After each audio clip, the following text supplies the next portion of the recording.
Most people don't understand how isolated US 95 gets after midnight, especially that stretch between Tonopah and Beatty, where the desert swallows everything except the asphalt ribbon cutting through it. I'd been hauling freight across Nevada for about 9 years by that point, and I thought I'd seen every kind of weather, every kind of road condition, every kind of trouble a driver could run into. That particular night in late September proved me wrong on all counts. The name's Holly Briscoe, and I run a 19 Kenworth W900 pulling dry van loads mostly, nothing fancy, but she's paid for and she runs clean. That week, I'd picked up a load of industrial ceramics out of Reno, heading down to a warehouse outside Las Vegas. Dispatch had pushed the delivery window back twice already due to receiving dock problems on their end, which meant I was running 2 days behind schedule and getting pressure from both sides. The cargo itself wasn't particularly valuable, just heavy, about 42,000 pounds of the stuff, but the shipper had some clause about temperature-controlled delivery timing that made everything complicated. By the time I actually got rolling south on 95, it was already past 10 p.m., and the weather reports were calling for possible dust storms moving in from the west. I'd fueled up at the Flying J in Tonopah around 10:30, grabbed terrible coffee and a sandwich that had probably been sitting under heat lamps since the afternoon shift. The kid working the counter, couldn't have been more than 19, warned me about the wind kicking up on the southern stretches. Said a couple of drivers had already turned back, decided to wait it out until morning.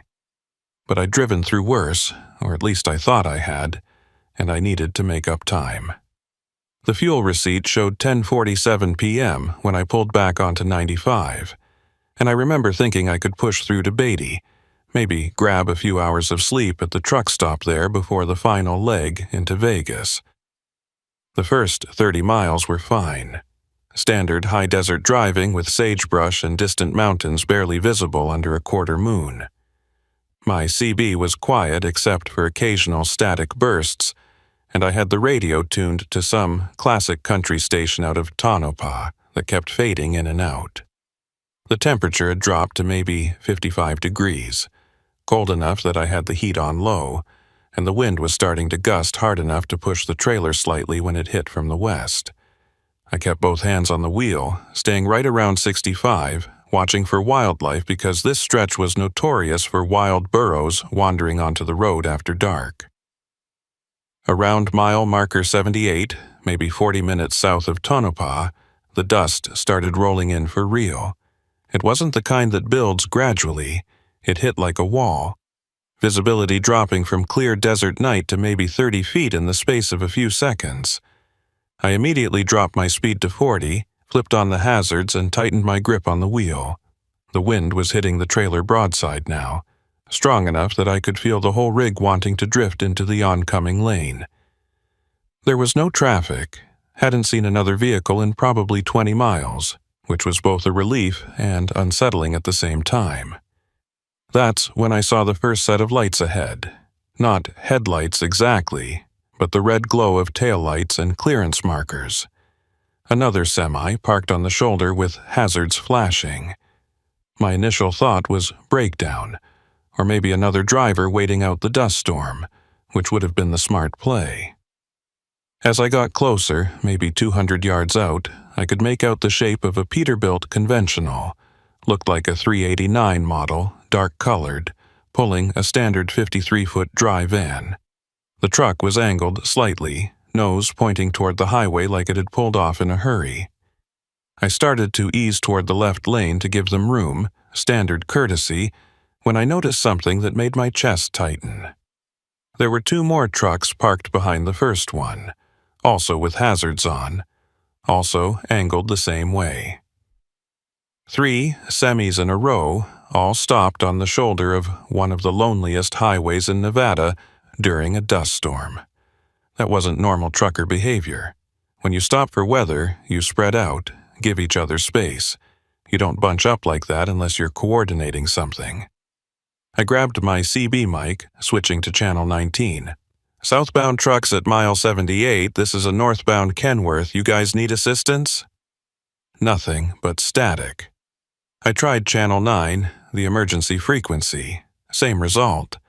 But I could see my radio was working fine because the power light was on and the squelch was set right. They either weren't monitoring or weren't responding, and both possibilities bothered me. As I drew even with the first truck, maybe 50 feet of separation, I got a better look at the setup. All three rigs were identical. Same make and model Peterbilts, same dark paint that looked black, or maybe deep blue in my headlights, same style of trailers. No company logos visible. No DOT numbers that I could make out through the dust. Nothing identifying at all. The cabs were dark, no interior lights, but I could see silhouettes of drivers still sitting behind the wheels. That's when the first truck's engine fired up. I heard it even over my own diesel in the wind, that distinctive Packard engine note. Then the second truck started. Then the third. All within maybe 5 seconds of each other, perfectly synchronized like they'd been waiting for a signal. My speedometer was showing 42, and I kept it steady, not accelerating yet, trying to figure out what I was seeing. The lead truck's headlights blazed on, high beams cutting through the dust, and it started rolling forward onto the shoulder, picking up speed.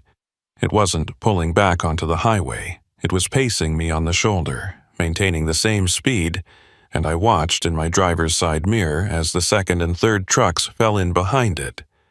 They were running a convoy on the shoulder, matching my speed exactly, headlights creating this surreal parade of light through the blowing dust. My heart rate kicked up because this wasn't random. This wasn't coincidence. This was deliberate, and I had no idea what they wanted or what they were planning. I pressed the accelerator, pushing my speed up to 50, then 55. The convoy matched me, maintaining that same distance still on the shoulder. The lead truck was maybe 20 feet off my driver's side, close enough that I could see it was a newer model, probably a 2020 or 2021, expensive rig for someone running with no identification. Through the dust, I caught glimpses of the driver, just a dark shape wearing what looked like a baseball cap pulled low, no features visible. The CB crackled to life, making me jump. A voice came through, male, calm, almost casual. "Kenworth driver, you're going to want to slow down and pull over at the next turnout. We need to have a conversation about your cargo." My mouth went dry. The voice didn't threaten, didn't demand, just stated it like a fact, like I didn't have a choice in the matter. I didn't respond, kept my eyes on the road, watching the mile markers tick by. 79, 80, 81. "We know what you're hauling, Holly." The voice came again, using my first name, which sent ice through my veins. "Industrial ceramics, 42,000 pounds, picked up in Reno 3 hours ago. Delivery scheduled for Vegas but running behind. We've been tracking you since you left Tonopah." How did they know my name? How did they know my cargo details? That information should have been secure, locked in the shipping manifest that only dispatch and the receiving warehouse had access to. The convoy was still pacing me, and now I noticed something else that made my situation worse. About a quarter mile ahead, I could see lights, not moving lights, but stationary ones positioned across both lanes. As I got closer, fighting the urge to slam on the brakes or floor it, I realized what I was looking at. 2 more trucks, parked nose to nose across the highway, completely blocking both lanes with just enough gap between them that I couldn't squeeze through. They'd set up a roadblock, and the convoy behind me was making sure I couldn't reverse or turn around. The dust was getting worse, wind hammering the trailer so hard I could feel the whole rig shuddering, and I was rapidly running out of road before I'd hit that blockade. The CB crackled again. "Last chance, Holly. Pull over now and we'll keep this simple. Nobody gets hurt. We just need to transfer some items from your trailer to ours. Insurance claim will cover your losses and you drive away. Or you can make this difficult, and trust me, you don't want to see how that plays out. I was doing the math in my head. The blockade was maybe 500 feet ahead now. The convoy was still pacing me on the shoulder. The shoulder itself was gravel and hard pack, but beyond that was desert, rocks, and sagebrush and arroyos that would tear my rig apart if I tried to go off-road. My only options seemed to be stop and deal with whatever these people had planned, or ram the blockade and hope my truck was stronger than theirs. Then I saw it, barely visible through the dust on my right side. An old ranch access road, just 2 dirt tracks leading off into the darkness, probably hadn't been maintained in years. It was my only shot, and I had maybe 10 seconds to decide if I was going to take it. I didn't signal, didn't tap the brakes, just cranked the wheel hard right, and felt every one of those 42,000 pounds shift as the rig lurched off the pavement. The transition from asphalt to dirt was violent, the cab bucking like I'd hit a curb, and I heard something in the trailer shift and crash against the walls. The ranch road, if you could even call it that, was barely wider than my truck. 2 ruts worn into hard desert pan, with a ridge of dead grass and rocks between them scraping against my undercarriage. The headlights showed nothing but darkness and blowing dust ahead. No idea where this road led, or if it would dead end into a wash or canyon that I couldn't see until it was too late. In my mirrors, I caught the convoy's reaction.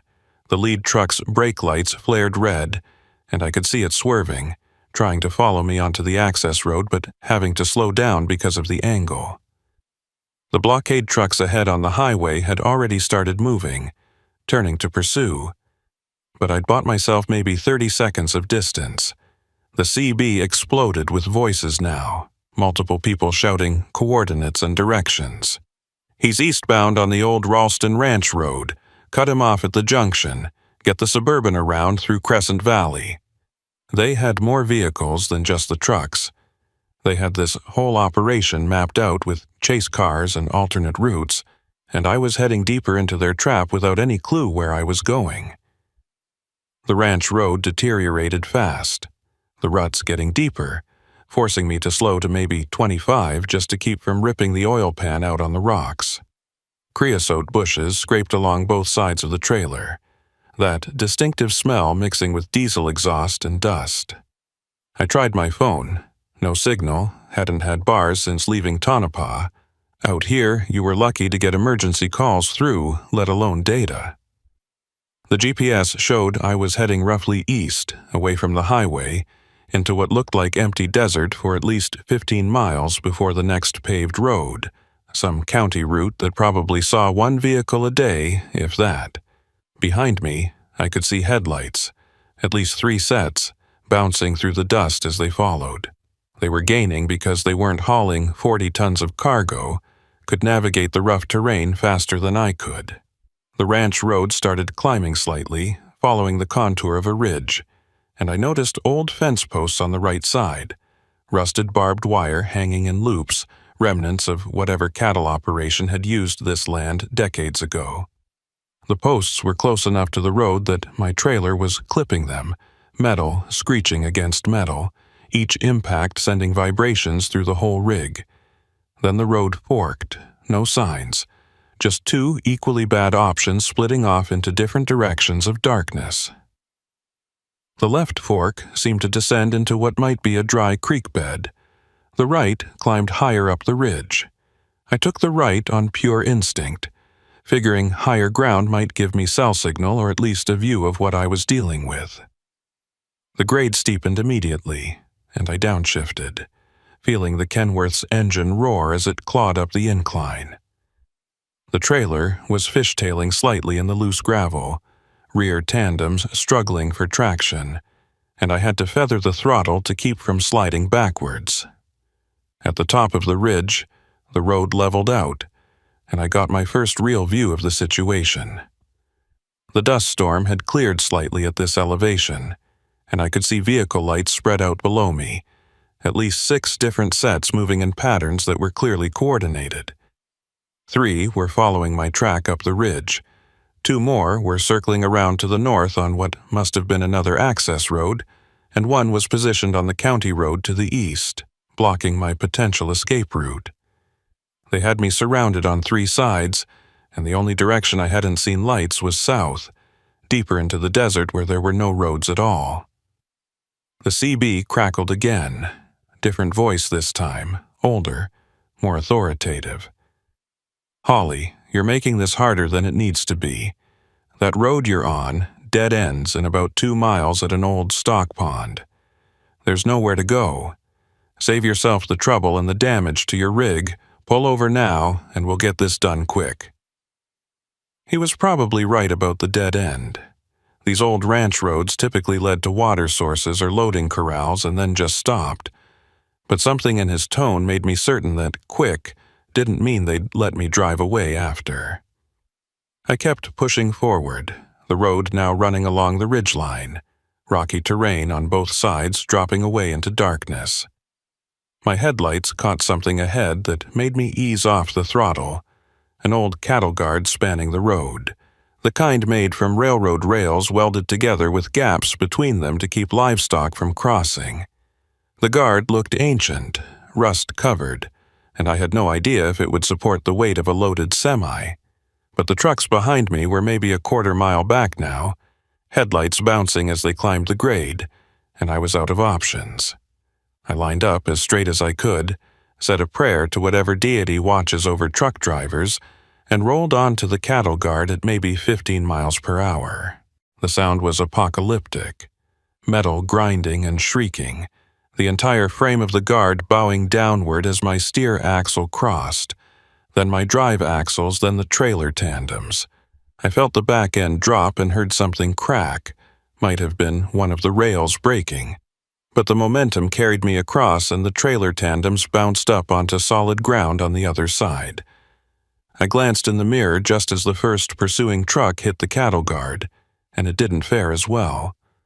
The guard, already damaged from my crossing, gave way completely under the lighter but faster-moving Peterbilt, one side collapsing and sending the truck lurching sideways, the driver fighting to keep it from rolling. That bought me maybe another minute, but the 2 trucks circling from the north were already appearing on a parallel ridge, their headlights sweeping across the desert, and I could see they were going to intersect my position soon. The road ahead was getting worse, barely visible now. More of a trail than anything, winding between clusters of Joshua trees and volcanic rock formations. My speed was down to maybe 20, and every bounce and jar was telling me this rig was taking damage that would cost thousands to repair, assuming I survived to worry about repair costs. Then I saw the structure ahead, dark against the slightly lighter sky. Looked like an old mine works or processing facility. Concrete foundation and rusted metal framework, probably abandoned since the 1950s, when all these small mining operations went bust. Next to it was exactly what the voice had warned about. A stock pond, just a depression maybe 50 feet across, currently dry, filled with nothing but cracked mud and tumbleweeds. The road ended there, just stopped at the edge of the old mining site with nowhere else to go. I pulled up to the structure and stopped, engine still running, trying to think through my options. The pursuing vehicles were converging. I could see at least 4 sets of headlights now, coming from different directions, boxing me in. They'd be here in maybe 2 minutes. The mining structure was too small to hide the truck, and even if I could, they knew exactly where I was. I grabbed my phone again, still no signal, not even emergency. The CB was alive with chatter. "He's at the Pershing site. Got him cornered. Bring the equipment." That last part, "bring the equipment," sent a chill through me. Whatever they had planned required specific tools, and my mind raced through possibilities, none of them good. They clearly wanted what was in my trailer, but the way they'd organized this whole operation, the roadblocks, the chase vehicles, the coordination, this wasn't just cargo theft. This was professional, practiced, and they'd done it before. I looked at the mining structure again, really studied it this time. The concrete foundation had openings, probably where conveyor belts had run ore from the mine shaft to processing equipment. Some of the openings were big enough to drive a pickup truck through, and the structure itself seemed to be built into the hillside, might have tunnels or shafts behind it. It was a long shot, probably a dead end, but it was the only option I had besides sitting here waiting for them to arrive. I put the Kenworth in gear and started maneuvering toward the largest opening, a concrete arch maybe 12 feet high and 10 feet wide. The approach was rough, chunks of broken concrete and rusted rebar scattered everywhere, but I took it slow, feeling the tires crunch over debris. The opening led into what looked like a loading bay, concrete floor mostly intact, walls on 3 sides and darkness beyond where the roof had partially collapsed. I pulled in as far as I could, maybe 30 feet, until the trailer was completely inside and my cab was just barely sheltered by what remained of the roof structure. I killed the lights but left the engine running, sitting in darkness listening to the diesel idle and my own heartbeat pounding in my ears. Through the gaps in the collapsed roof, I could see the headlights approaching, 3 vehicles pulling up to the stock pond area, stopping in a semicircle. Doors opened, figures emerged, 5 men that I could count, all wearing dark clothing. One of them carrying what looked like a heavy-duty bolt cutter, another holding some kind of electronic device, maybe a tablet or scanner. They spotted my truck immediately, no way to hide a 72-foot-long rig, even in the shadows of the structure. One of them pointed, said something I couldn't hear over my engine, and they started walking toward the opening where I'd entered. I watched them approach through my side mirror, trying to figure out if I was trapped or if there was any play left. That's when I noticed something in my passenger mirror, a faint reflection from deeper in the structure behind me, like there might be another opening on the far side, a way through or at least a larger space where the mine shaft itself began. The men were maybe 40 feet from my truck now, spreading out, the one with the bolt cutters heading for my trailer doors while 2 others approached my cab from both sides. The one with the tablet hung back, standing in the headlights of their vehicles, studying his screen. I made a decision that was probably stupid, but felt like my only move. I slammed the transmission into reverse and hit the accelerator.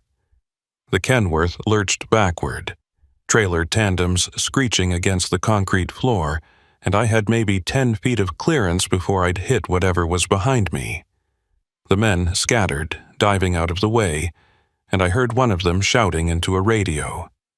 I craned my neck, looking through the sleeper berth window trying to see what I was backing into, and caught a glimpse of another opening, wider than I'd hoped, leading into a larger chamber that might have been the main processing area or the mine entrance itself. The trailer cleared the first opening and plunged into total darkness behind me. I was reversing blind now, just hoping I didn't hit a wall or drop into a shaft. The backup alarm was blaring, echoing off unseen walls, and I felt the grade change, sloping downward slightly. Then the trailer jerked to a stop. I'd hit something. But when I looked in the mirror, I realized it wasn't a wall. The trailer had backed into what looked like a tunnel, maybe an old ore cart railway, and it was just barely wide enough to accommodate the width of my trailer. I couldn't go any further back, but I also couldn't pull forward without running over the men who were now recovering from their dive and getting back to their feet. I was stuck, pinned in this concrete structure with no good options, and people who clearly didn't have my best interests in mind closing in from the front. The one with the tablet was talking into his radio again, and within seconds I heard more engines approaching. The chase vehicles that had been cut off by the collapsed cattle guard had found another route and were arriving now. The voice on the CB came through one more time. "Holly, you've got about 30 seconds before we come in there and pull you out. Last chance to do this the easy way." I sat there in the darkness of that mining structure, engine idling, watching 5 men position themselves around the entrance while more headlights appeared in the distance. My hands were shaking on the wheel, not from fear exactly, but from the adrenaline dump of the last 20 minutes. I'd been in tight spots before, blown tires on mountain passes, black ice near Donner Summit, even a brake failure coming down the grapevine. But those were mechanical problems with mechanical solutions. This was different. These were people with a plan, and I was the obstacle they needed to remove. I grabbed the CB mic, keyed it, and spoke for the first time since this whole thing started. You want to tell me what's really in my trailer? Because I loaded industrial ceramics in Reno, standard freight, nothing worth this kind of effort. The response came back almost immediately, that same authoritative voice from before. You don't need to know what's in there, Holly. You just need to understand that your company uses your trucks for special deliveries sometimes. Deliveries the regular drivers don't know about. You picked up the wrong load, and now we need to correct that mistake. That statement hit me like cold water. Special deliveries. My company, Silver State Freight, had been running routes across Nevada for 30 years. Family-owned operation, always seemed legitimate. But I'd heard rumors, every trucker has, about companies that moved other things besides what was on the manifest. Drugs, weapons, cash, anything that needed to disappear into the transportation network. I'd always figured Silver State was clean, but now I was wondering if I'd been the clean face for dirty work all along. The man with the tablet was walking closer now, holding his screen up like he was scanning my trailer. He stopped maybe 20 feet from my cab, studied whatever readout he was getting, and nodded to the others. It's definitely this one, signature matches. Get the doors open and verify the interior load. 2 men moved toward the back of my trailer, the one with bolt cutters already working on my seal lock. I heard the metal snap, then the sound of the trailer doors swinging open. There was silence for maybe 10 seconds. Then one of them shouted, "It's here! Same configuration as the manifest photo. 3rd pallet from the front." 3rd pallet. I thought about my load, how it had been arranged at the warehouse. The ceramics were packed on standard wooden pallets, shrink-wrapped. Nothing remarkable about any of them. But the 3rd pallet, I remembered now, had been loaded last, after the warehouse supervisor had made a phone call and stepped away for 15 minutes. When he came back, a forklift operator I didn't recognize brought that final pallet out, and the supervisor personally verified its position in the trailer before sealing the doors. At the time, I'd thought nothing of it, just standard loading procedure. Now, it made terrible sense. The CB crackled again. "Holly, we're taking 1 pallet, that's all. You can report it stolen, file your insurance claim, nobody gets hurt. You drive back to Vegas with the rest of your load, tell them you got hijacked on 95, and everyone moves on." He made it sound reasonable, almost friendly, like this was just business. But I'd seen their faces, or at least the shapes of them in the headlights. I'd heard their voices on the CB. They couldn't let me go knowing what I knew, even if I didn't fully understand what I knew. I watched in my mirrors as they started working on extracting the pallet. One of them had backed a pickup truck, looked like a heavy-duty Ram 3500, up to my trailer doors. They were using a portable hydraulic lift, the kind landscapers use to lower the pallet from my trailer bed to the pickups. Professional equipment, professional execution. These weren't amateur thieves. The whole operation was taking maybe 5 minutes, and I could see the pallet now as they maneuvered it. Same shrink-wrapped ceramics as the others, nothing visibly different about it. Then I saw what made it special. As they tilted the pallet to get it onto the lift, one corner of the shrink wrap tore slightly, and I caught a glimpse of what was underneath the top layer of ceramic boxes. Metal cases, the kind with foam inserts, the kind used for transporting sensitive equipment or materials that needed serious protection. The ceramics were just camouflage, dead weight to make the load look legitimate. Whatever was in those metal cases was what this whole chase had been about. The man with the tablet was still standing near my cab, and I made a decision that might have been stupid or might have been survival instinct. I grabbed out my phone, made sure the camera was pointed at him through the windshield, and took 3 quick photos with the flash on. The sudden bright light in the darkness made him spin around, and his expression went from professional calm to pure rage in an instant. He started running toward my door, shouting something to the others, and I knew I'd just escalated the situation beyond any chance of walking away. I slammed the Kenworth into drive and punched the accelerator, the truck lurching forward out of the mining structure. The men around my trailer scattered again, and I heard the portable lift crash to the ground as they abandoned the pallet to get clear. My path forward was blocked by their vehicles, 3 trucks and 2 SUVs parked in a semicircle, but I aimed for the gap between 2 of them, a space maybe 2 feet wider than my truck. The side mirrors clipped both vehicles as I forced through, metal screaming and glass shattering, but I made it through and back onto what passed for a road leading away from the mining site. The problem was I had no idea where this road went. I was heading roughly south now, deeper into the desert, away from any highway or help. Behind me, I could hear engines starting, shouts, the whole operation pivoting from controlled extraction to angry pursuit. My headlights showed nothing but sagebrush and rocks ahead, the trail barely visible, and my speed was maybe 30 miles per hour over terrain that wanted to shake the fillings out of my teeth.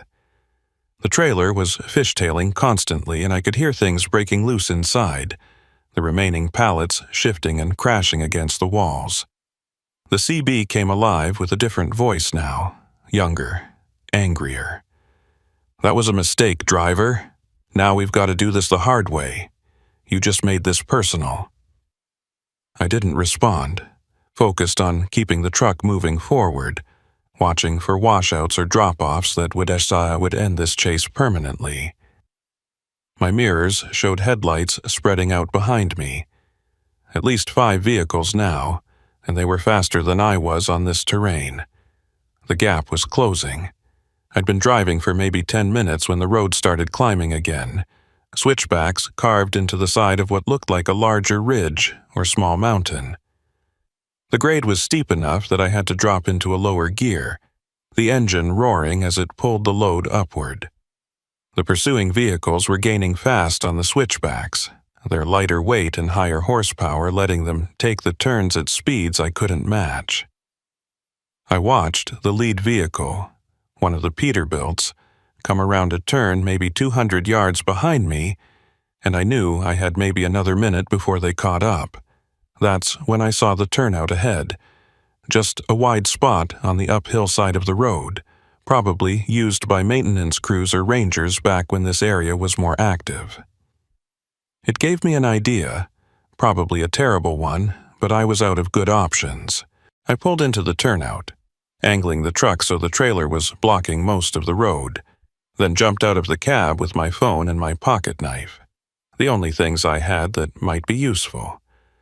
The pursuing vehicles were coming up the switchback now, the lead Peterbilt maybe 30 seconds away.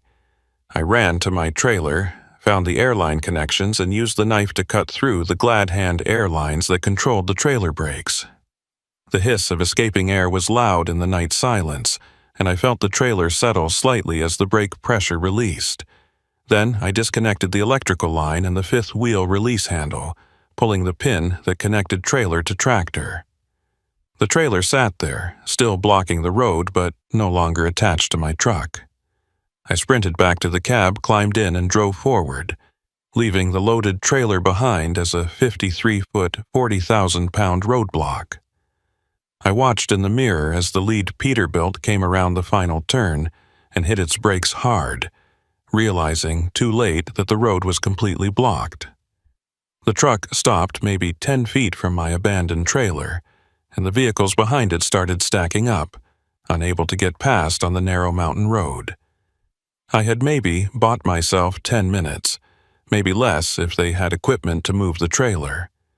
But I was now driving a bobtail Kenworth with half a tank of fuel and no real idea where I was going. The road continued climbing, and I followed it because there was no other option, watching my mirrors for signs of pursuit. The grade peaked at what must have been the ridgeline, and suddenly the road started descending the other side, switchbacks even tighter than before.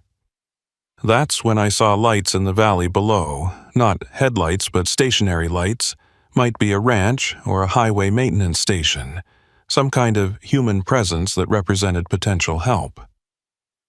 I started down the mountain, going faster than was safe, the bobtail wanting to slide on every turn because there was no trailer weight to help with traction. My phone buzzed, and I glanced at the screen, seeing one bar of signal appear for the first time in over an hour. I grabbed the phone, tried to dial 911, but the signal dropped before it connected. Tried again. Same result. The third time, it rang twice before a dispatcher answered. 911, what's your emergency? I was talking fast, probably not making complete sense, trying to explain about being chased, about cargo theft, about needing help, but I could hear the confusion in her voice. She was asking for my location, and I had no idea what to tell her except that I was somewhere in the desert south of Highway 95, east of Beatty maybe, on an old mining road. She said she'd dispatch Nevada Highway Patrol to the area, but it might take 30 to 45 minutes to get units out there, and she needed me to stay on the line if possible. I kept the call connected, putting the phone on speaker and setting it on the dash. Behind me, I could see headlights appearing at the top of the ridge. They'd somehow gotten past my trailer, maybe just pushed it off the side of the road with one of their bigger trucks. They were coming again. The lights in the valley were getting closer, and I could make out more detail now. It was definitely some kind of facility. Several buildings arranged in a compound with security lights on poles, a couple of vehicles parked outside. As I got closer, I saw a sign, faded and weathered but still readable in my headlights. Ralston Mining Company, Equipment Depot, no trespassing. The facility looked operational, or at least maintained, not abandoned like the mine site where I'd been trapped before. I pulled into the compound, horn blaring, lights flashing, trying to get attention from anyone who might be there. A door opened in the main building and a figure emerged, older man in a security guard uniform, looking alarmed at the semi-truck that had just roared into his quiet night. I jumped out of the cab, and he could probably see the panic on my face because his hand immediately went to the radio on his belt. "I need help," I shouted across the distance between us. "I'm being chased. People trying to steal my cargo. They've been following me for miles." He looked past me at the road I'd come down, and I saw his expression change when he spotted the headlights descending the mountain. He grabbed his radio, spoke quickly into it, then motioned me toward the building. "Get inside now. We've got protocols for this." I didn't question it, just ran toward the building. Inside was a small office, couple of desks, filing cabinets, and a bank of security monitors showing various angles of the compound. The guard, his name tag said Parmenter, was already on the phone, not with 911 but with someone he called dispatch. He was giving coordinates, describing the situation, and I heard him say, "Probable hijacking in progress. Request immediate NHP and backup security." The headlights outside were getting closer. I could see them on the security monitors, at least 3 vehicles pulling into the compound. Parmenter moved to a locked cabinet, opened it with a key, and pulled out a shotgun. "Standard security equipment for remote sites," he said, seeing my expression. "We get copper thieves, vandals, sometimes worse. This qualifies as worse." The vehicles stopped outside, and I watched on the monitors as doors opened and men got out. I recognized some of them from the mining site, including the one who'd had the tablet. They were conferring, pointing at my bobtail Kenworth, then at the building where Parmenter and I had taken shelter. The man with the tablet pulled out a phone, made a call, and I saw his mouth moving but couldn't hear what he was saying. Parmenter was watching them too, shotgun held ready but not aimed at anyone yet. "They're deciding if it's worth it," he said quietly. "They've got maybe 15 minutes before NHP arrives, probably less. Question is whether they think they can get what they want and get out in that time." I was about to respond when the CB radio in my truck, still visible through the window, crackled to life loud enough that we could hear it through the walls. That authoritative voice again. "Holly, you've just involved people who don't need to be involved. Send out the guard, and we'll forget he was here. This is between you and us." Parmenter looked at me, raised an eyebrow. "Friend of yours?" I shook my head. "They've been chasing me since Highway 95, tried to set up a roadblock, chased me through the desert. I don't even know what they want anymore." He studied the monitors again, counting the men outside. 6 of them. All look capable. At least 2 are definitely armed. I can see bulges under their jackets. We've got 1 shotgun and a reinforced door. Not great odds, but I've been in worse. That's when I heard the sound that changed everything. Sirens, still distant but getting closer. The distinctive wail of police vehicles responding Code 3. The men outside heard it too. I could see them react on the monitors, heads turning toward the access road. Urgent conversation, checking their phones. The man with the tablet made a decisive gesture, pointing back toward their vehicles, and they started moving. Not running, but walking quickly, the kind of tactical withdrawal that suggested they'd done this before. Within 30 seconds, all 3 vehicles were turning around, heading back up the mountain road they'd come down. I watched them disappear into the darkness, taillights fading, and felt something in my chest unclench slightly. Parmenter kept the shotgun ready, watching the monitors, not relaxing yet. "They'll be back," he said. "Maybe not tonight, maybe not for you specifically, but this kind of operation doesn't just fold because one job went sideways." The sirens got louder, and I saw lights approaching on the access road, not from the mountain but from the west, the direction of actual civilization. 2 Nevada Highway Patrol units pulled into the compound, light bars blazing, and I'd never been so happy to see law enforcement in my life. The officers got out, hands near their weapons, assessing the situation, and Parmenter stepped outside with his hands visible, the shotgun left inside the office. The senior officer, I could see sergeant stripes on his sleeve even from a distance, approached Parmenter first. They seemed to know each other. Probably regular contact between NHP and security at remote facilities. They talked for maybe 2 minutes, Parmenter gesturing toward me, toward my truck, toward the mountain road where the pursuers had vanished. Then the sergeant walked toward the building and I stepped outside to meet him. "You, Holly Briscoe?" he asked, and I nodded, showed him my license and my commercial driver's credentials. He studied them, then looked at me with an expression that was hard to read. "Dispatch said something about a hijacking attempt, convoy of trucks, roadblocks. That accurate?" I started explaining everything, from the dust storm encounter on 95 to the roadblock, to the chase through the desert, abandoning my trailer, the mining site, all of it.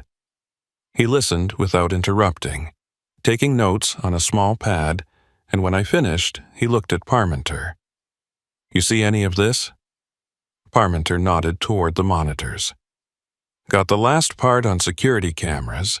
6 individuals in 3 vehicles appeared to be pursuing this driver, left when they heard your sirens. Vehicles went back up Forest Service Road 347, probably heading for an alternate route out.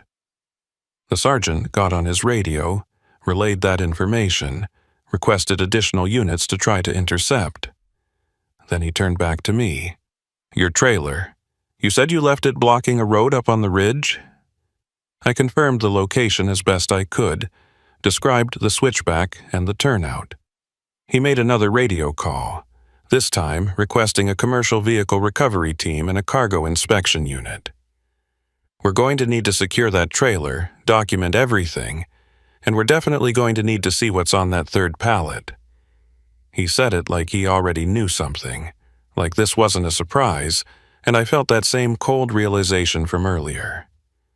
"You know what this is about, don't you?" I asked. He didn't answer directly, just said, "Let's get you somewhere safe first, then we'll talk about what you might have been hauling." The other NHP officer was securing the perimeter, checking the compound, making sure the pursuers hadn't left anyone behind. Parmenter had gone back inside to review his security footage, probably already making copies for the investigation. I stood there next to my bobtail Kenworth, looking at the damage from forcing through the blockade, the scraped paint and dented panels, thinking about how this night was supposed to be a simple run from Reno to Vegas, thinking about how drastically wrong it had gone. The sergeant's radio crackled, and I heard a voice reporting that they'd found my trailer, still blocking the road, doors open, one pallet missing. They were securing the scene and waiting for the inspection unit. He acknowledged, then looked at me again. "Gonna be a long night, Mr. Briscoe. Might want to get comfortable." They set me up in Parmenter's office with terrible coffee and a chair that had seen better decades while the Nevada Highway Patrol coordinated what was turning into a major operation. Through the window, I could see more units arriving, including an unmarked sedan that had "Federal Agent" written all over it. The sergeant, whose name I learned was Merriweather, came back inside around 3 a.m. with a folder under his arm and an expression that told me the simple hijacking story I'd been telling myself was about to get a lot more complicated. Merriweather sat down across from me, opened the folder, and slid a photograph across the desk. It showed the third pallet from my trailer, the shrink wrap cut away, revealing what I'd glimpsed earlier. Metal cases, military grade from the look of them, stamped with alphanumeric codes I didn't recognize. "You want to tell me what you know about these?" he asked, his tone neutral, but his eyes watching my reaction carefully. I spread my hands. Honestly, nothing.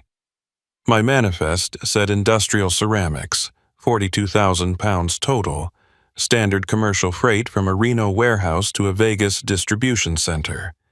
I loaded exactly what the paperwork said. He studied me for a long moment, probably running through whatever training he'd had on reading people, determining if I was lying or genuinely ignorant. Whatever he saw must have satisfied him because he nodded slightly and pulled out another document. "Your company, Silver State Freight, has been flagged by federal authorities for about 8 months now. Not the company itself necessarily, but certain shipments, certain routes, certain timing patterns that didn't add up. Your load tonight was one of 3 being monitored." That statement hit me like a gut punch. 8 months of investigation, and I'd been driving right through the middle of it, completely oblivious. "What's in the cases?" I asked, though part of me wasn't sure I wanted to know. Merriweather glanced toward the door, making sure we were alone, then lowered his voice slightly. "Preliminary field testing suggests lithium compounds, rare earth elements, materials used in advanced battery production, and certain types of electronics manufacturing. Not illegal to transport necessarily, but these specific compounds are export-controlled, especially in these quantities and without proper documentation." I was trying to process what that meant, connecting dots I didn't even know existed. So someone was using my company to smuggle restricted materials? Where were they actually going? Merriweather flipped through more pages in his folder. "That's the interesting part, the Vegas distribution center you were headed to. Legitimate business, been operating for 15 years, completely clean. But we've tracked 3 previous loads that never made it there. They got hijacked en route, just like what almost happened to you tonight, except those drivers cooperated, or didn't survive to report accurately." The temperature in the room seemed to drop about 10 degrees. "What happened to those drivers?" I asked, my voice sounding hollow even to my own ears. Meriwether's expression darkened.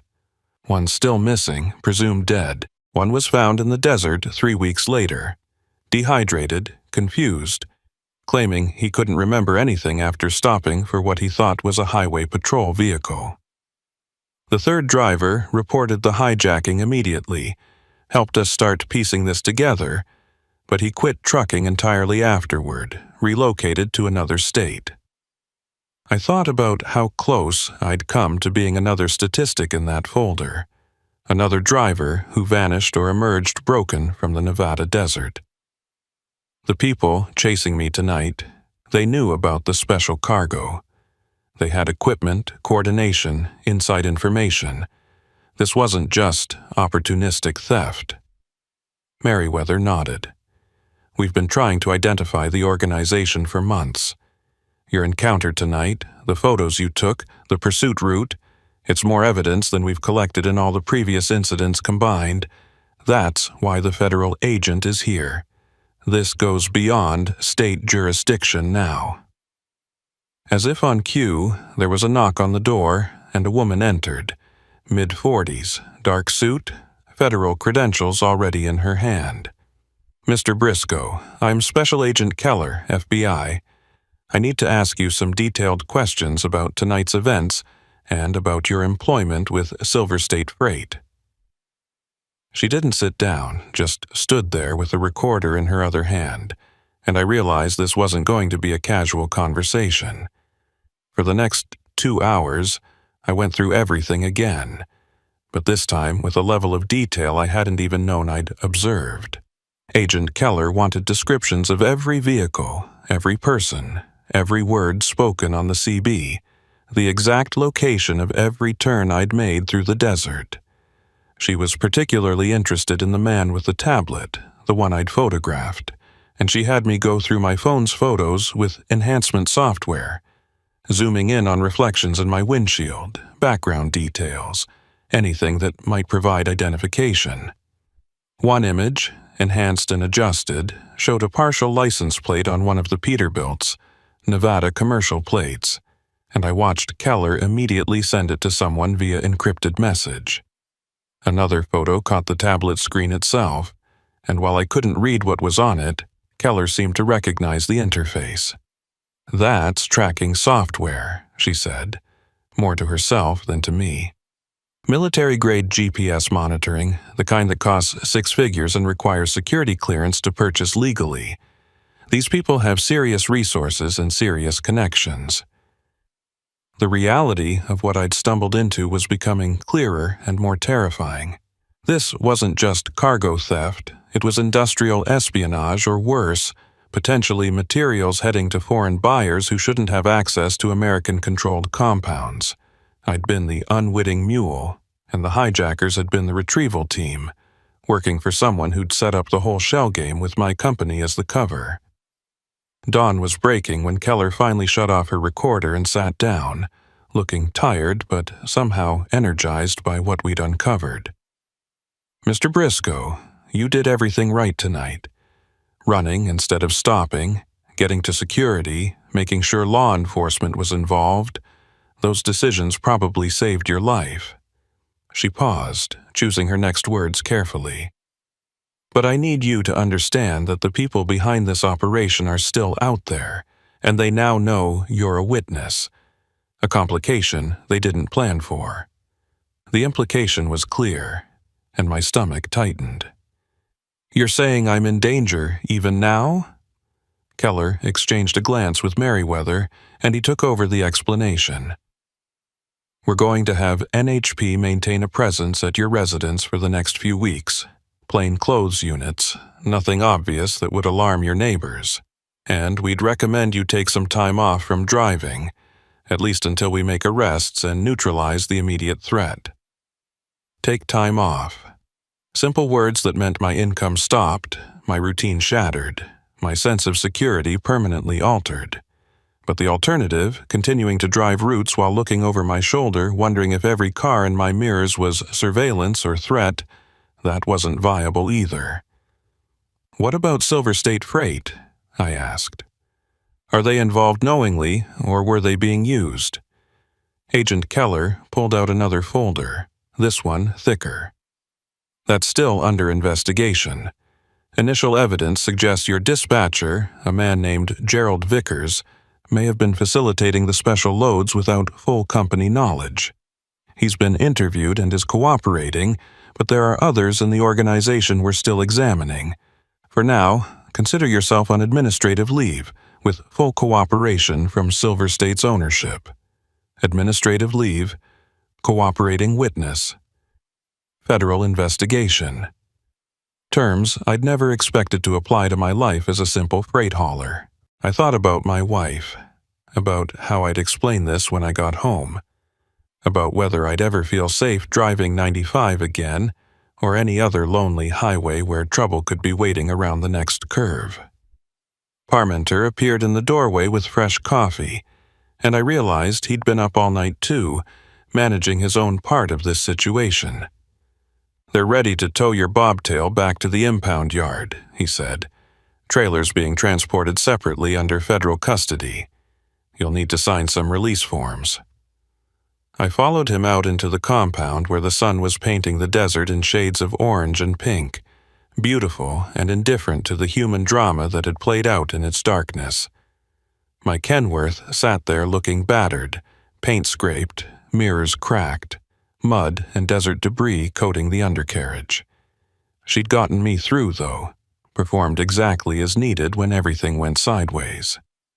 A tow truck was backing up to her, professional setup with a boom and straps, and I felt a strange sense of loss watching them prepare to haul her away. That truck had been my office, my sanctuary, my livelihood for 3 years, and now it was evidence in a federal investigation. Merriweather came over with a business card and a manila envelope. "Your personal effects from the cab, your logbook, your permits, everything that's not evidence. Card has my direct number and Agent Keller's contact info.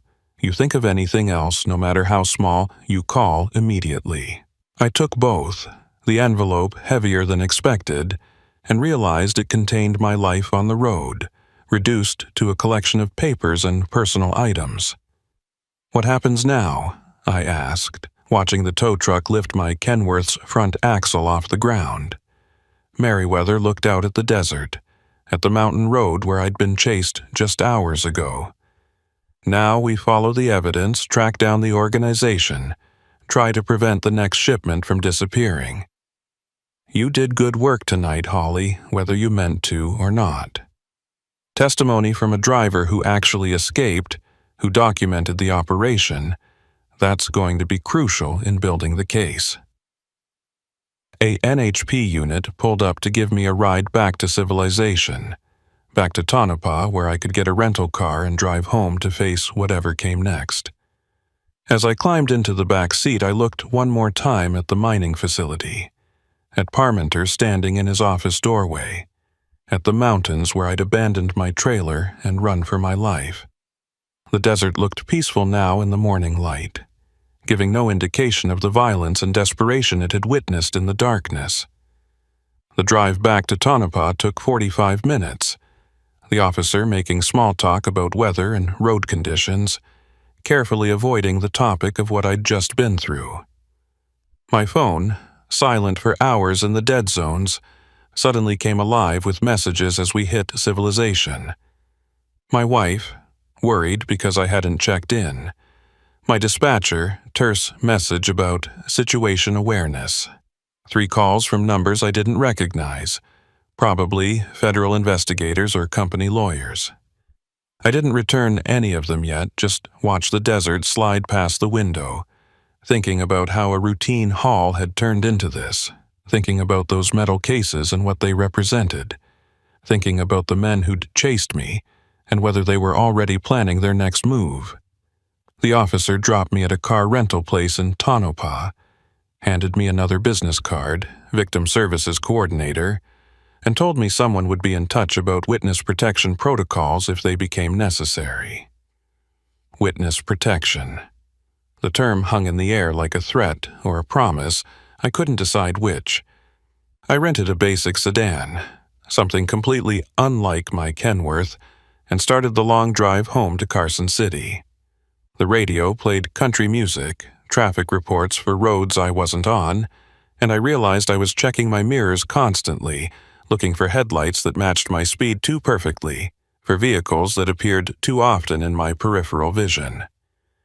Somewhere near Fallon, I pulled over at a truck stop, not for fuel, but just to sit in the parking lot and watch the normal world go by. Truckers fueling up, families grabbing breakfast, travelers checking maps and planning routes, all of them unaware of the invisible networks of crime and investigation running through the same roads they used.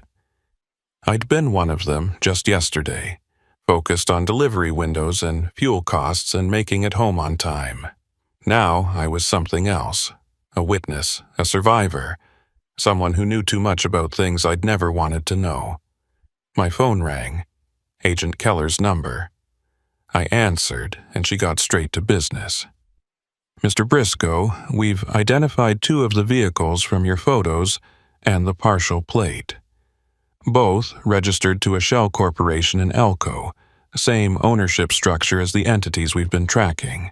We're executing search warrants this afternoon, and there's a possibility we'll need you to identify individuals if we make arrests. Can you be available? I said yes, because what else could I say? And she thanked me and ended the call.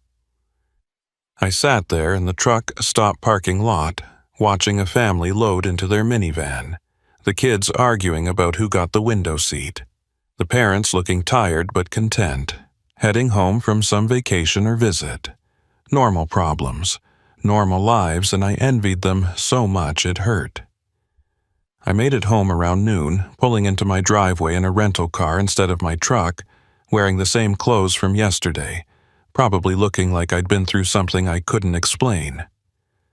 My wife came out before I even got the door open, and the expression on her face, relief mixed with anger mixed with fear, told me she'd figured out something was seriously wrong. I held her for a long time in the driveway, not saying anything yet, just absorbing the reality that I'd made it back, that this particular chapter had ended even if the larger story was still being written. Inside, over coffee I didn't need, and breakfast I couldn't eat, I told her everything. She listened without interrupting, her hand tight on mine, and when I finished, she was quiet for a moment before asking the only question that really mattered. Are we safe? I wanted to say yes, wanted to promise that the federal agents and the highway patrol and all the law enforcement resources being deployed would keep us protected. But I'd seen those men in the desert, seen their coordination and their determination, and I knew that safety was relative now. Something that would have to be earned or defended, not assumed. We're doing everything right, I finally answered. Cooperating, staying alert, letting the professionals handle it. That's all we can do. She nodded, accepting that non-answer because she understood the reality as well as I did, and we sat there in our kitchen, the morning sun streaming through windows that suddenly seemed too exposed, too vulnerable, while somewhere out in the desert, federal agents were raiding warehouses and tracking down the people who'd turned my routine haul into a nightmare. 3 days later, Agent Keller called with an update. They'd arrested 7 individuals, seized vehicles and equipment, and disrupted what she called a significant export-controlled materials smuggling operation. My testimony would be needed for the prosecution, probably wouldn't go to trial for at least a year, and in the meantime, I should consider myself under federal witness protocols, which meant regular check-ins, security assessments, and lifestyle adjustments I was still learning to navigate. I never went back to driving for Silver State Freight. The company survived the investigation, barely, but the insurance premiums and reputation damage meant routes were cut, drivers laid off, and I was offered a desk job in dispatch that felt like a cage after years on the open road. I declined and started looking for work with smaller regional carriers, short hauls, daytime runs, routes that didn't take me through the lonely stretches where trouble could be waiting. Sometimes I still dream about that night on Highway 95, about the dust storm and the roadblock and the chase through the desert. I wake up checking mirrors that aren't there, listening for engine sounds that don't exist, and my wife holds me until the adrenaline fades and I remember I'm home, I'm safe, I survived. But there's a part of me that's still out there on that ridge, watching headlights converge, making split-second decisions that mean the difference between going home and disappearing into the Nevada desert. The truth is, I got lucky. Lucky I noticed the convoy early. Lucky I found that ranch road. Lucky Parmenter was working security that night. Lucky the State Patrol responded when they did. A dozen points where things could have gone differently, where I could have become another statistic in Agent Keller's folder, another driver who didn't make it home. I think about the one who's still missing, wonder if he's out there somewhere in the desert, wonder if his family still hopes, or if they've accepted what probably happened. I drive past the Highway 95 exit sometimes, heading somewhere else, taking longer routes to avoid that stretch between Tonopah and Beatty. I tell myself it's just practical routing, but I know the truth. I'm not ready to face that road again. May never be ready, because some experiences change you in ways you can't undo. The desert looks the same, indifferent and eternal. But I see it differently now, see the danger hiding in the beauty, the isolation that can trap you as easily as protect you. They say trucking is a solitary profession, and it is. But there's a difference between chosen solitude and forced isolation, between the peace of an empty highway and the terror of being hunted on one. I learned that difference in the worst possible way, and it's a lesson I'll carry for the rest of my life. Checking mirrors, watching for patterns, never quite trusting that the road ahead is as simple as it appears.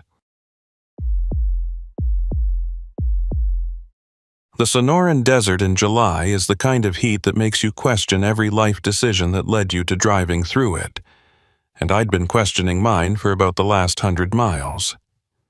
My name's Thatcher Voss, and I'd been hauling refrigerated loads across the Southwest for roughly 11 years, mostly produce and perishables out of California heading east. That particular week in mid-July, I was running a load of organic vegetables from Salinas to a distribution hub outside Phoenix, standard reefer haul that I'd done variations of maybe 40 times before. The route was straightforward, I-8 east through Yuma, then north on I-10. Nothing complicated about it except the temperature that was pushing 116 degrees, even after sunset. I'd left Yuma around 7 p.m., planning to drive through the night when it was cooler and traffic was lighter, fuel up in Gila Bend, then push through to Phoenix by morning. My reefer unit had been running perfectly when I did my pre-trip inspection, maintaining a solid 36 degrees for the lettuce and broccoli and whatever else was packed in those crates. The truck itself was a 2018 Freightliner Cascadia with about 380,000 miles on it. Well-maintained, company truck that had never given me serious trouble. I remember thinking as I merged onto I-8 that this was going to be one of those boring, uneventful runs where the biggest challenge was staying awake. The first sign something was off came around mile marker 55, maybe 30 miles west of Gila Bend, when I noticed the reefer unit's temperature gauge creeping up. It went from 36 to 38, then to 41, slow enough that I thought maybe it was just working harder against the ambient heat. But when it hit 45 degrees, I knew I had a problem. I'd been monitoring my engine temperature too, and that's when I saw the needle climbing into the red zone, coolant temp way higher than it should be even in desert heat. I immediately started looking for a place to pull over, but this stretch of I-8 is nothing but creosote flats and distant mountains. No services, no pull-offs wide enough for a semi, just the shoulder in the desert. I managed to nurse it another 3 miles before the engine temperature hit critical, and I had no choice but to pull onto the shoulder and shut down. The moment I killed the engine, I could hear the reefer unit struggling, that labored sound of a compressor working against a failing system. I grabbed my flashlight and climbed out into heat that hit me like a physical wall. Even at 8:30 at night, the air temperature had to be over 100 degrees. I popped the hood and immediately saw the problem. Coolant pooling underneath. Steam rising from somewhere in the engine bay, and when I traced the leak, I found a split radiator hose, the kind of failure that happens when rubber gets old and heat-stressed and finally gives up. I had a spare hose in my toolkit. Every driver carries basics, but when I pulled it out and compared it to the failed one, I realized I'd grabbed the wrong size at my last supply stop. The spare was for my previous truck, different engine configuration, wouldn't fit no matter how much I forced it. I was stranded on I-8 with a load of organic produce that was currently sitting at 52 degrees and climbing, a dead engine, and the nearest service was Gila Bend, too far to walk and too far to tow without serious expense that my company would have questions about. I tried my phone first, dispatch number, but the call kept dropping. Signal out here was terrible, maybe 1 bar if I was lucky. I walked up and down the shoulder trying to find a sweet spot where the signal might be stronger, but it was useless. The CB radio was my next option, and I climbed back in the cab, switched it on, and started calling out on Channel 19. "This is eastbound Freightliner at mile marker 58, broken down, need assistance. Anyone copy?" Static for about 30 seconds, then a voice came through, female, calm, and professional. "Eastbound Freightliner, this is Mobile Repair Unit. What's your situation?" I explained the radiator hose, the reefer unit, warming up, the load that was time-sensitive. The voice responded almost immediately. "Copy that. I'm actually about 15 miles west of Gila Bend, heading your direction. Can be there in maybe 20 minutes. I carry common hoses, should be able to get you fixed and back on the road." It seemed too good to be true. A mobile repair unit just happening to be in the area, but I'd heard of independent mechanics who worked the I-8 corridor, servicing stranded truckers for cash, usually charging a premium but getting you moving faster than waiting for official road service. I gave her my exact location, mile marker and direction, and she confirmed she'd be there soon. I spent the waiting time checking the reefer unit, which was now showing 61 degrees and still climbing. At this rate, I had maybe 2 hours before the produce started getting compromised, and my company had strict protocols about temperature excursions. Anything over 65 degrees for more than an hour meant the whole load got rejected. Thousands of dollars of organic vegetables turning into expensive compost, and probably my job turning into a job search. The headlights appeared in my mirror about 25 minutes later, a pickup truck towing a small utility trailer, the kind setup you'd see from an independent contractor. The truck pulled up behind me, hazards on, and the driver got out. She was maybe mid-30s, wearing work clothes that had seen plenty of engine grease, carrying a large toolbox. "You're Thatcher?" she asked, and I nodded. "I'm Sybil Garner. Let's take a look at what you've got." Her voice was the same one from the CB, and something about her directness put me slightly at ease.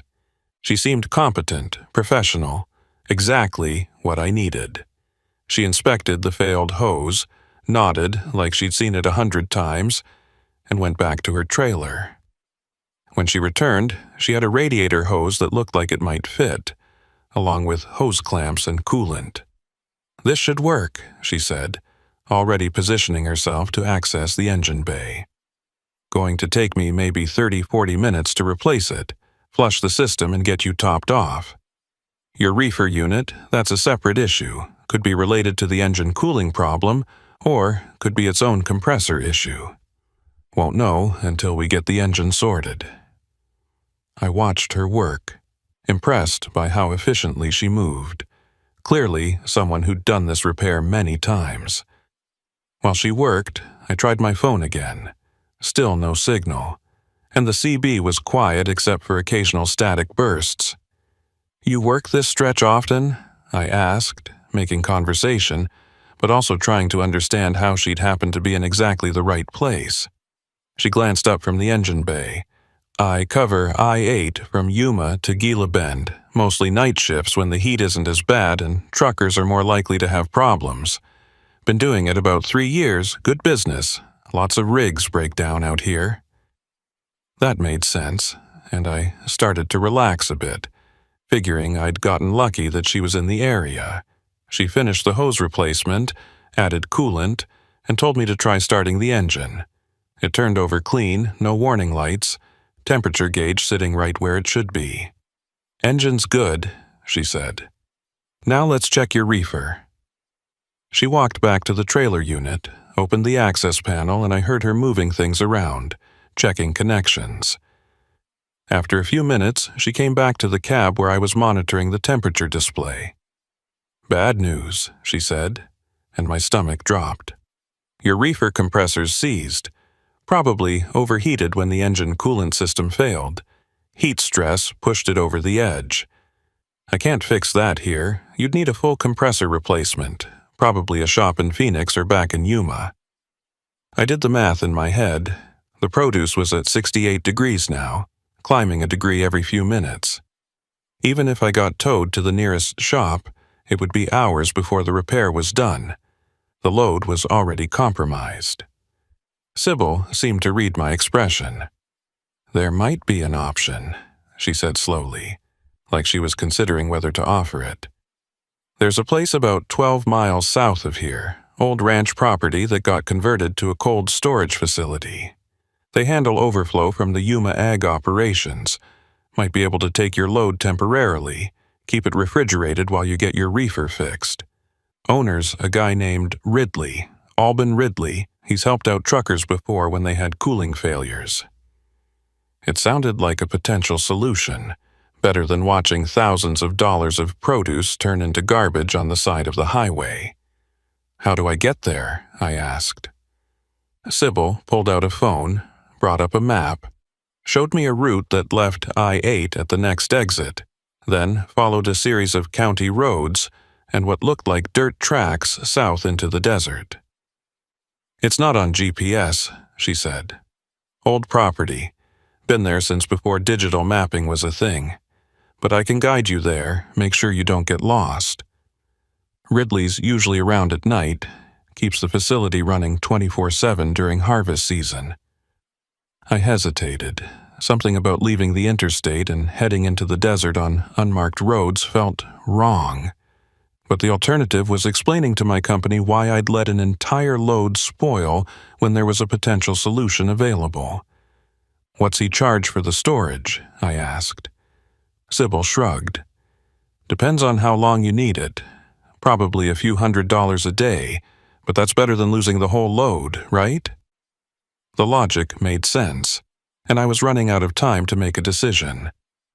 The temperature gauge showed 72 degrees now, officially in the rejection zone.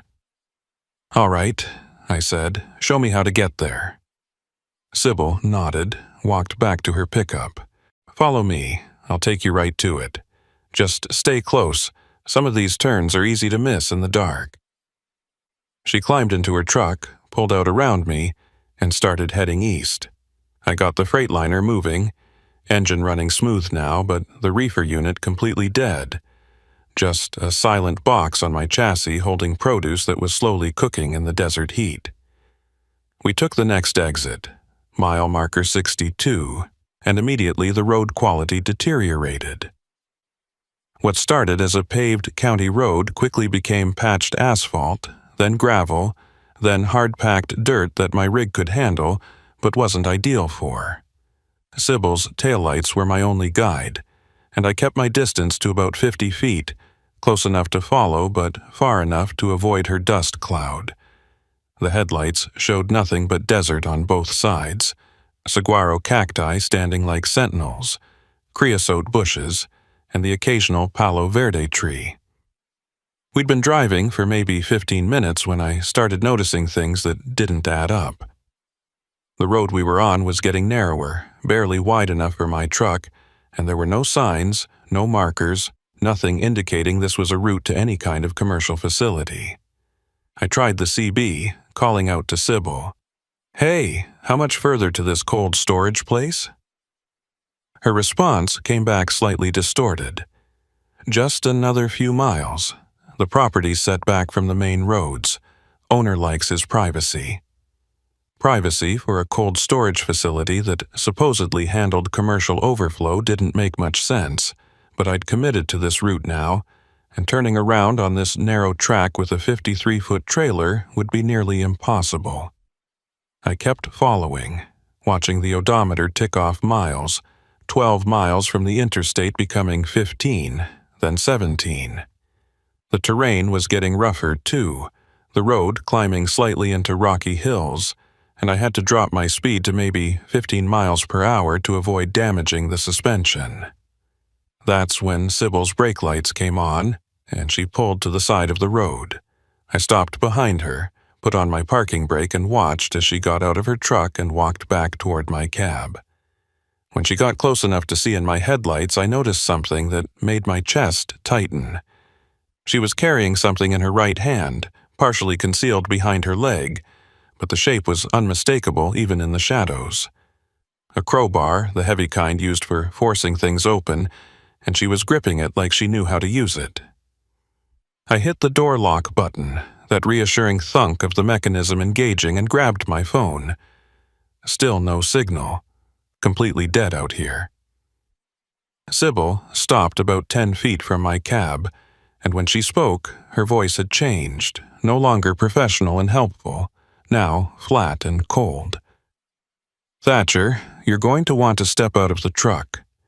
We need to have a conversation about your load and about making some adjustments to your delivery schedule."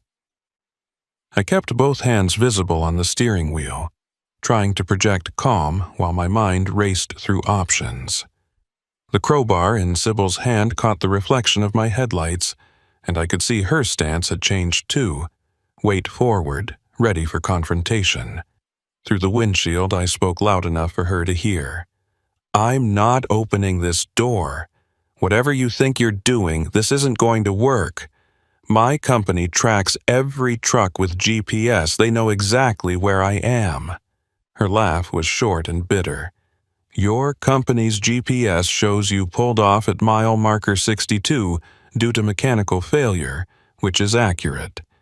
And these back roads, they don't exist on most tracking systems, too remote, too old.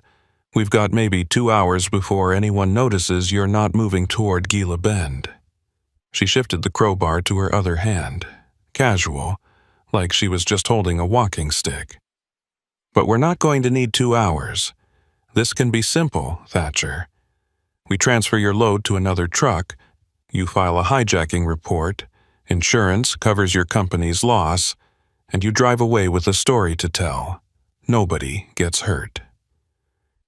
The way she said it, like she'd given this speech before, like this was a rehearsed operation, sent ice through my veins despite the desert heat still radiating from the ground.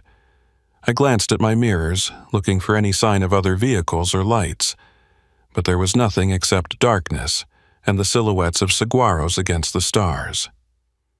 My engine was still running. Technically, I could try to maneuver around her truck, but the road was barely wide enough for one semi, and I had no idea what was ahead or how far this track went before it became completely impassable. "Where's this cold storage facility you mentioned?" I asked, stalling for time, trying to understand the full scope of whatever trap I'd driven into. Sybil's expression didn't change. "There is no facility, Thatcher. That was just a story to get you off the interstate and onto roads where we have control. The ranch property exists, belongs to my partner, but it's not processing ag overflow.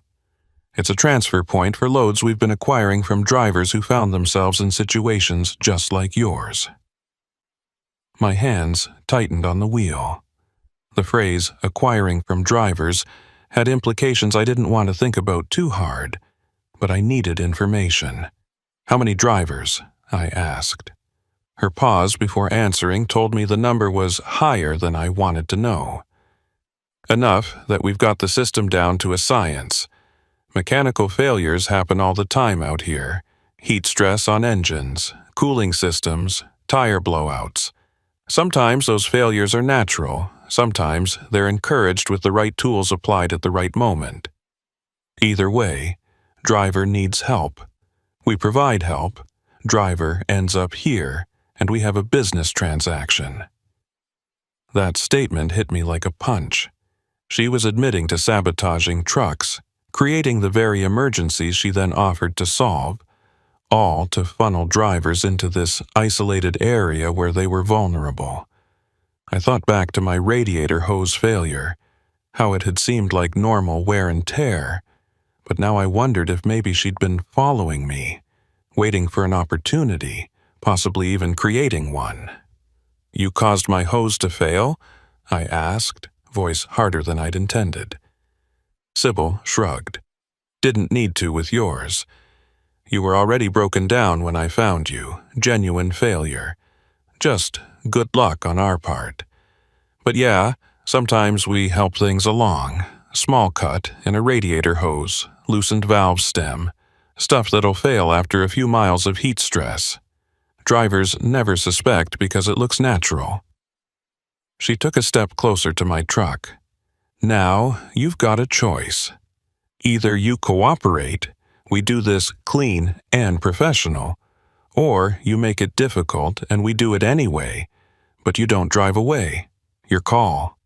I was trying to process what "you don't drive away" meant when headlights appeared behind Sybil's truck, coming from the direction we'd traveled.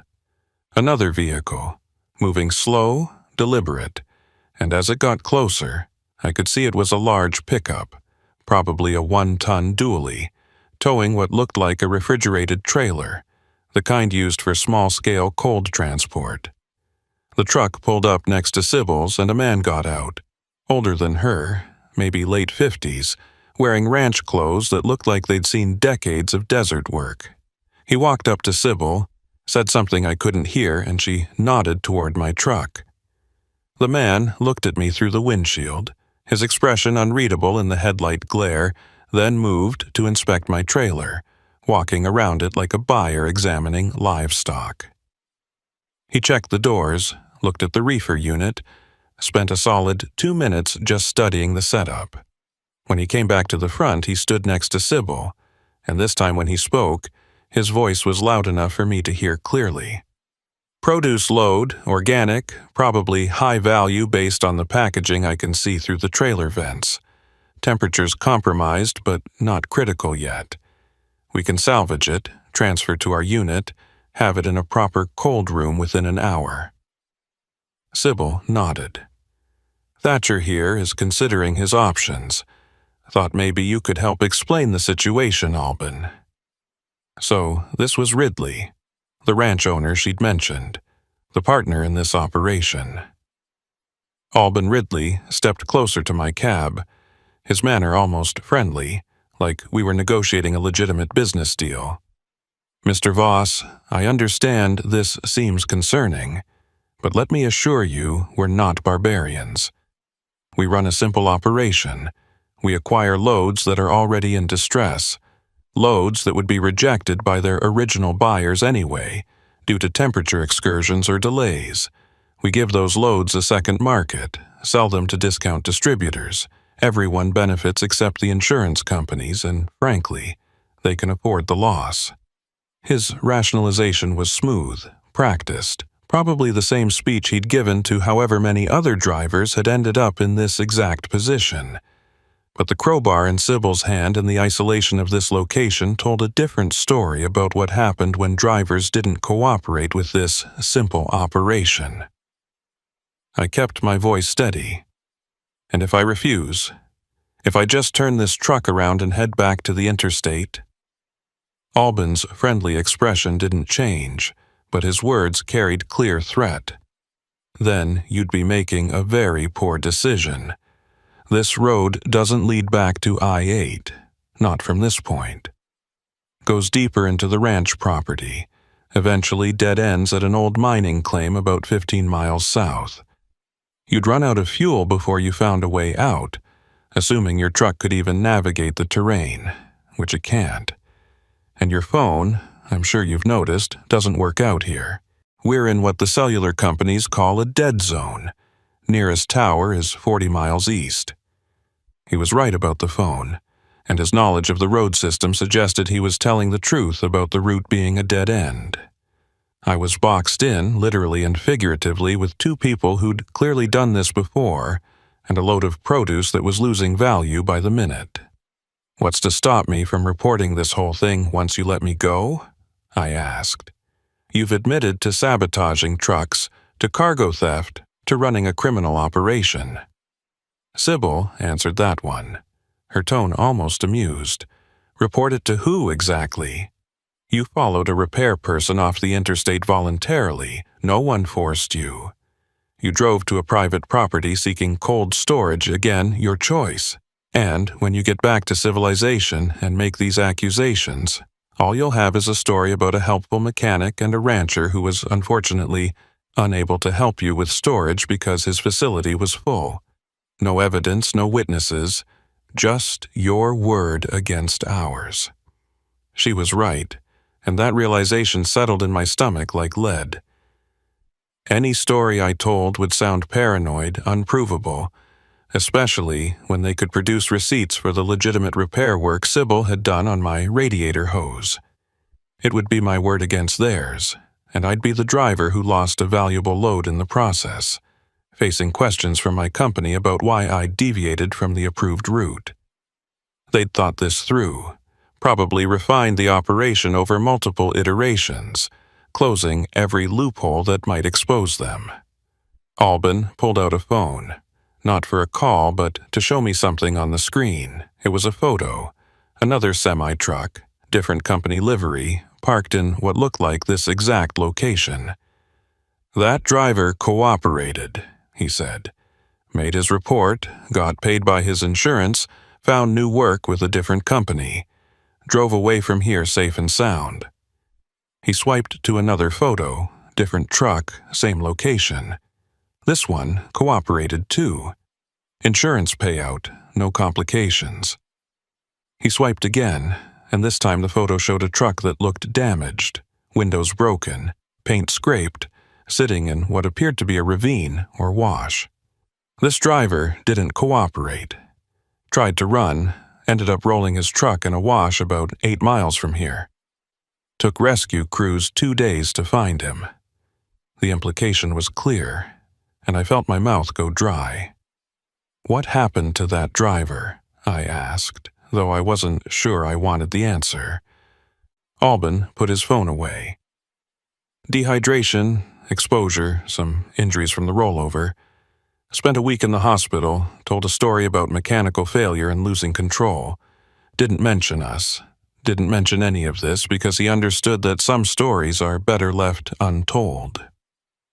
The threat underlying those words was unmistakable. I was running calculations in my head, trying to figure out any angle that gave me an advantage, any move that didn't end with me either complying with their demands or ending up like the driver in the ravine. My eyes went to the fuel gauge, 3/4 of a tank. Maybe enough to go a significant distance if I could find a route. The CB radio was an option, but Sybil and Albin would hear any transmission, would know I was calling for help.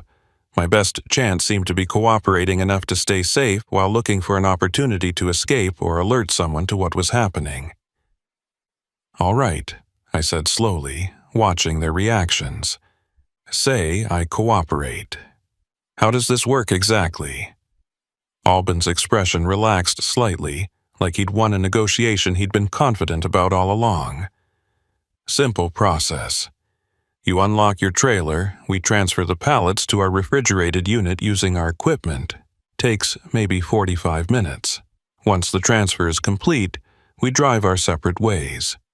You head back toward I-8 using a different route that actually connects to the highway, about 20 miles north of here. You call your company, report that you were hijacked by unknown individuals while broken down, Describe it however you want, except you don't describe us or this location. Insurance handles the loss, and in 2 days, you'll have forgotten this ever happened. In 2 days, I'd be looking over my shoulder for the rest of my career, but I didn't say that. Instead, I asked, "What guarantee do I have that you'll actually let me go?" Sybil answered, still holding that crowbar. "You don't have guarantees, Thatcher. You have our track record, which is that we're in the cargo business, not the violence business. Keeping you safe keeps us safe, draws less attention, fewer complications. We've done this 19 times in the past 8 months, and 19 drivers went home to their families. You'll be number 20. 19 times. 19 drivers who'd been manipulated or forced into this exact situation, and apparently all of them had chosen compliance over resistance. I wondered how many of them still drove these routes, how many had quit or changed careers, how many lay awake at night replaying the decision they'd made on a dark desert road. I also wondered if all 19 had really made it home safely, or if Albin's photos only showed the success stories. My hand moved toward the door lock, hovering over the button, every instinct screaming at me not to give up the one barrier between me and them. But Albin was already moving toward my trailer, pulling out a set of bolt cutters from his truck, clearly prepared to access my cargo with or without my cooperation. If I stayed locked in the cab, they'd just take what they wanted and leave me here, possibly disabled my truck to ensure I couldn't follow or interfere. At least if I played along, I might find an opening, might be able to get information that could be useful later. I unlocked the door and stepped down from the cab, keeping my distance from both of them, positioning myself so I could see both their vehicles and mine, maintaining awareness of my surroundings. The desert night was quiet except for the idle of our engines and the occasional sound of wildlife moving in the creosote bushes. The temperature had dropped to maybe 95 degrees, almost comfortable compared to the daytime heat, but sweat was still running down my back, partly from the climate and partly from the adrenaline coursing through my system. Albin walked to my trailer doors with the bolt cutters, made quick work of my seal, and swung the doors open. Even from 20 feet away, I could smell the produce, that distinctive scent of organic vegetables, and I could see him nodding with satisfaction as he inspected the load. "Quality product," he called back to Sybil. "Should fetch good money through our distributors even with the temperature excursion." He pulled out his phone again, made a call, spoke briefly in terms I couldn't quite hear, then hung up and turned to me. "Transfer crew will be here in 10 minutes. They'll handle the heavy work." Transfer crew. There were more people involved in this operation, probably rotating teams to minimize individual exposure, spreading the risk across multiple participants. This wasn't just Sybil and Albin. This was organized, structured, possibly extending beyond just this one location. I thought about the 19 other drivers, wondered if any of them had tried to map out the full scope of what they'd stumbled into, if any of them had gone to authorities with information that might have been dismissed as uncorroborated. Headlights appeared in the distance again, 2 sets this time, approaching from the south, from deeper in the ranch property. As they got closer, I could make out a flatbed truck with a small forklift secured to the bed and a cargo van following behind it. They pulled up, positioning themselves for efficient access to both my trailer and Albin's refrigerated unit, and 4 men got out, all wearing work clothes, all moving with the practiced efficiency of people who'd done this exact job multiple times before. None of them spoke to me, didn't even acknowledge my presence except for occasional glances to make sure I wasn't interfering. They unloaded the forklift, fired it up, and started transferring pallets from my trailer to Albin's reefer unit. I watched the operation, counting pallets, noting how they checked each one against some kind of manifest Albin was holding, probably verifying the load against shipping documents they'd somehow obtained. The whole thing was professional, methodical, almost corporate in its execution, which somehow made it more disturbing than if it had been chaotic or desperate. Sybil had moved closer to me, not threatening but watchful, making sure I didn't try anything stupid. I used the opportunity to ask questions, partly to gather information and partly to keep her talking, keep the situation from escalating. "How'd you know I'd be on I-8 tonight?" She considered whether to answer, then shrugged. "We monitor CB traffic, track patterns, know which companies run which routes on which schedules. When we hear about a high-value load moving through our operating area, we pay attention. Sometimes we get lucky with natural breakdowns. Sometimes we create opportunities. Your radiator hose was natural, just fortuitous timing. Fortuitous for them, catastrophic for me." I watched another pallet get transferred, my load disappearing into their operation, my career potentially disappearing with it. And if my company doesn't believe the hijacking story? If they think I'm involved somehow? Sybil's expression didn't change. "Then you'll have bigger problems than what happened here tonight." But most companies take the insurance payout and move on, cheaper than investigating, and drivers usually get the benefit of the doubt on first incidents. You'll be fine as long as you keep the story simple. The transfer was almost complete. 12 pallets now in Albin's reefer unit, just 2 left in my trailer. I was running out of time to figure out a move, to find some angle that gave me leverage or escape. My truck was still running, keys in the ignition. Technically, I could make a run for it, but with 6 people here and multiple vehicles, I wouldn't make it far before they cut me off or forced me off whatever road I tried to take. And Albin's story about the driver in the ravine suggested they were willing to use force if necessary. The last pallet came out of my trailer, and one of the crew members closed my doors, securing them with a new seal that Albin provided, probably to make my hijacking story look more legitimate. Albin walked over, handed me a piece of paper with directions written in neat handwriting. "Follow this route north. You'll hit a county road that connects to I-8 about 15 miles east of where you broke down. Make your calls from there, stick to the basic story, and we all get to go about our business." I took the paper, studied the directions, trying to memorize landmarks and turns that might be useful if I needed to guide authorities back here later.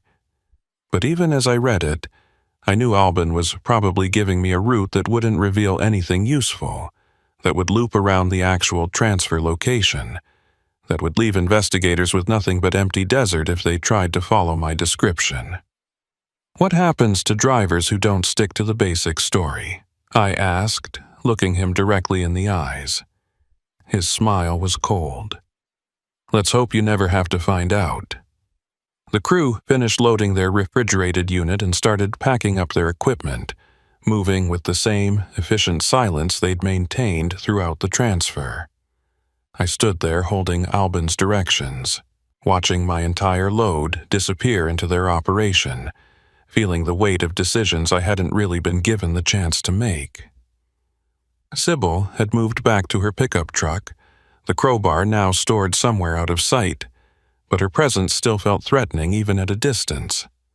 The forklift was being secured back onto the flatbed, tie-down straps being tightened by men who wouldn't make eye contact with me. Albin walked over to his refrigerated trailer, checked something on the reefer unit's control panel, then came back to where I stood. "Temperature's holding at 38 degrees, he said, like we were colleagues discussing normal logistics.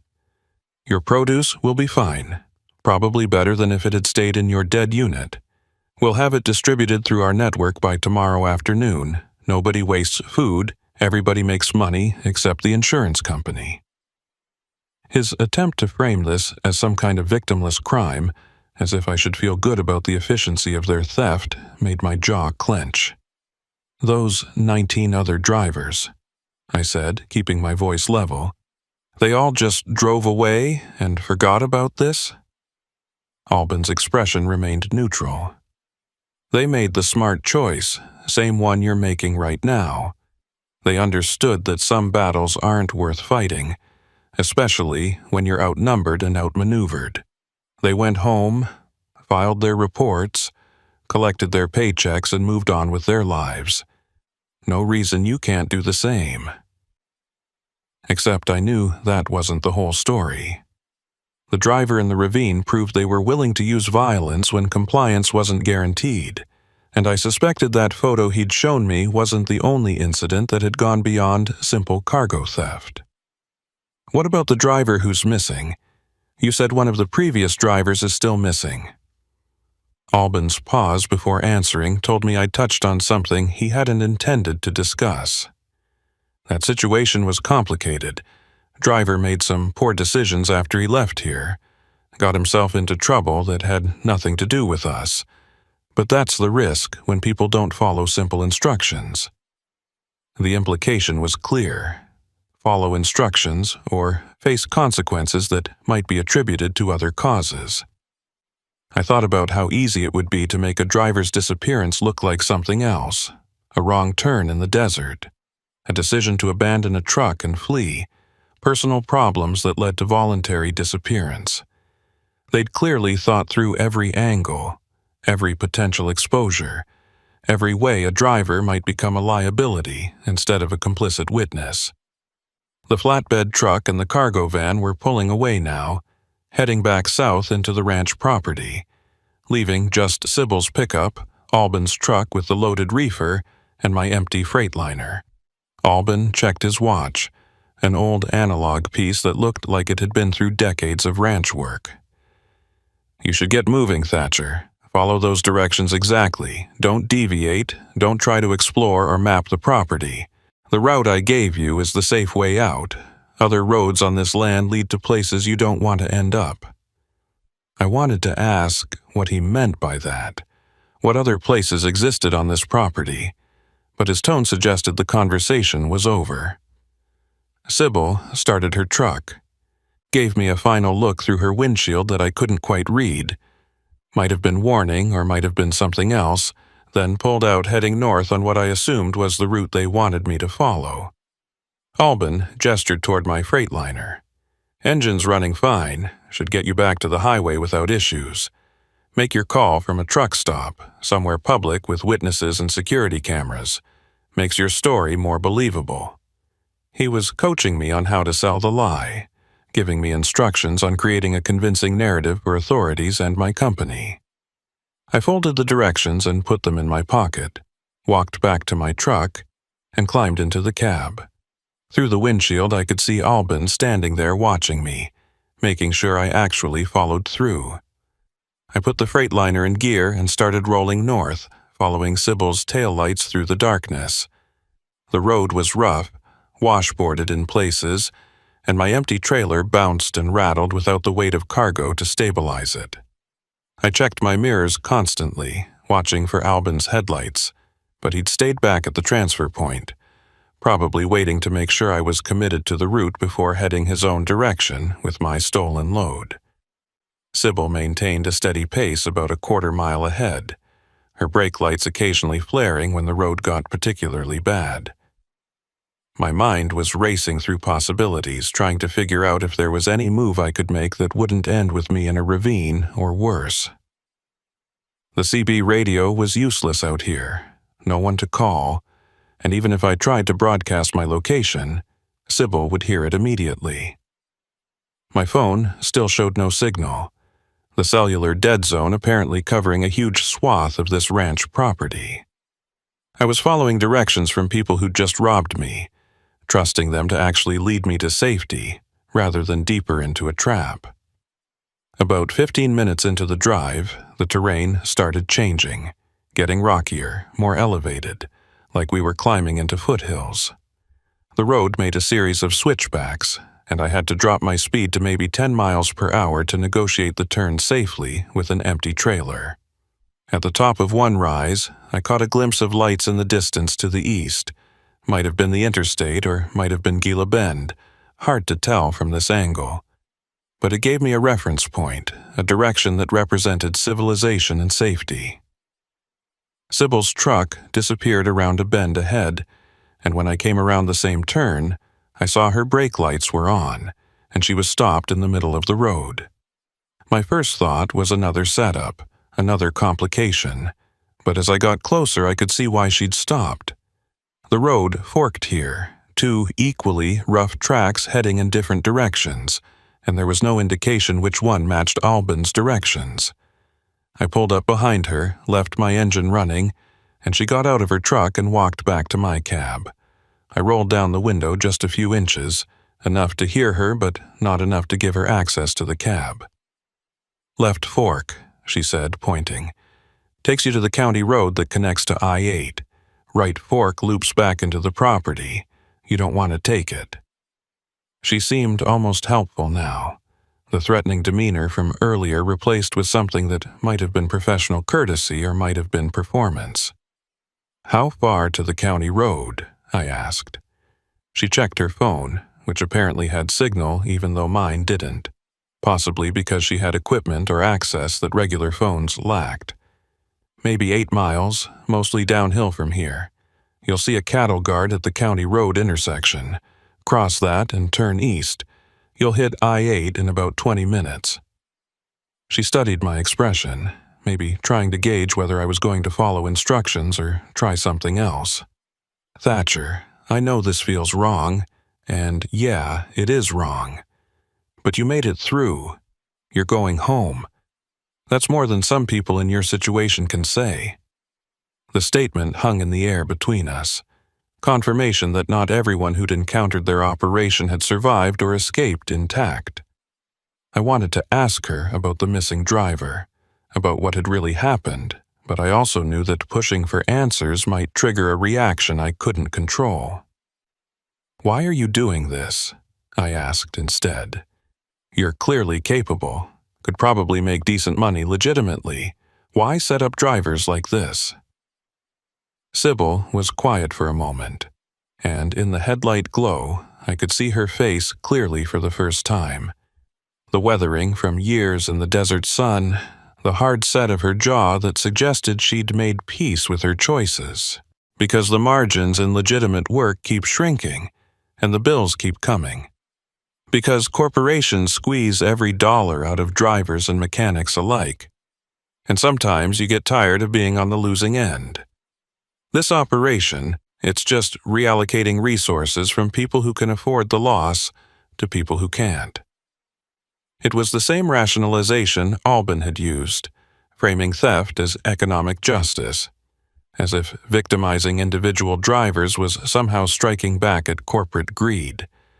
I didn't buy it, knew it was just justification for criminal behavior, but arguing the point while sitting vulnerable on a dark road didn't seem wise. "The driver who's missing," I said, "what really happened to him?" Sybil's expression hardened. "He tried to be a hero, thought he could gather evidence and take us down. Drove off with a tracker we didn't know about, recorded conversations, took photos. Then he tried to sell that information to people who had their own interests in keeping our operation quiet. Last anyone saw him, he was heading toward Mexico with a briefcase full of cash. Maybe he made it, maybe he didn't. Point is, being smart is better than being brave." The story didn't quite make sense, had holes and inconsistencies that suggested it wasn't the full truth. But it served as another warning, another example of what happened when drivers didn't play along with the program. "I'm not looking to be a hero," I said, which was absolutely true. "I just want to get back to the highway and forget this happened." Sybil nodded, accepting that statement. "Then take the left fork, follow it to the county road, make your calls from somewhere safe. And Thatcher, when you tell your story, keep it simple. Don't mention mechanics or ranchers or transfer crews. Just say you got hijacked by unknown individuals after a breakdown.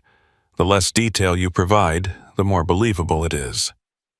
She walked back to her truck, climbed in, and took the left fork without looking back. I sat there for a moment, considering my options, looking at the right fork and wondering where it really led, wondering if it might take me to evidence or information that could bring down this operation. But Albin's warning about dangerous places on the property and Sybil's story about the missing driver kept me from exploring. I took the left fork, following her taillights once again. The road descended through rocky terrain, passing what looked like abandoned ranch structures, old corrals, and a collapsed barn that suggested this property had once been a working cattle operation. I tried to memorize landmarks, anything that might help authorities locate this area if I decided to report what had really happened. A distinctive rock formation that looked like a sentinel, an old windmill missing its blades, a dry creek bed with cottonwood trees marking its path. But even as I cataloged these details, I knew the property was probably vast enough that these markers would be useless without GPS coordinates I didn't have. Sybil's truck reached the bottom of the descent, and I saw her cross what must have been the cattle guard she'd mentioned. The distinctive rumble of tires on metal grating. She turned east without stopping, her taillights disappearing quickly as she accelerated onto what was apparently better road surface. I followed, felt my own tires hit the cattle guard, and suddenly I was on a maintained county road, paved and marked with actual lines and signs. The transition from isolated ranch property to public road was jarring, like crossing back into normal reality after being in a nightmare dimension. My phone came alive with signal, notifications flooding in from the hours I'd been in the dead zone, missed calls from dispatch, text messages asking for status updates, alerts from my company's tracking system questioning why I deviated from my route. I ignored them all for the moment, focused on getting to I-8 and finding somewhere public to stop. Sybil's truck was already far ahead, probably pushing 70 on this empty county road, putting distance between us now that her job was done. I reached I-8 about 25 minutes later, the interstate looking like a beacon of civilization after the isolated chaos of the ranch property. There was a truck stop at the intersection, one of those smaller independent operations that catered to local traffic and the occasional long-haul driver. I pulled in, parked under the brightest lights I could find, and just sat in my cab for a few minutes, trying to process everything that had happened. My trailer was empty, seal broken and replaced with one that probably had a serial number that would check out as legitimate, even though the transfer it supposedly secured had never happened at a legitimate facility. My load was gone, distributed through criminal networks to buyers who probably had no idea they were receiving stolen goods. And I had a story to tell that would either be believed and result in an insurance payout, or be questioned and result in suspicion falling on me. I grabbed my phone, stared at the screen for a long moment, then called dispatch. The night supervisor answered, annoyed that I was calling so late but concerned when I told him I needed to report a hijacking. He patched me through to the security department, and I went through the basic story, broken down at mile marker 58. Reefer failure, attempted to find help, was approached by armed individuals who forced me to surrender my load.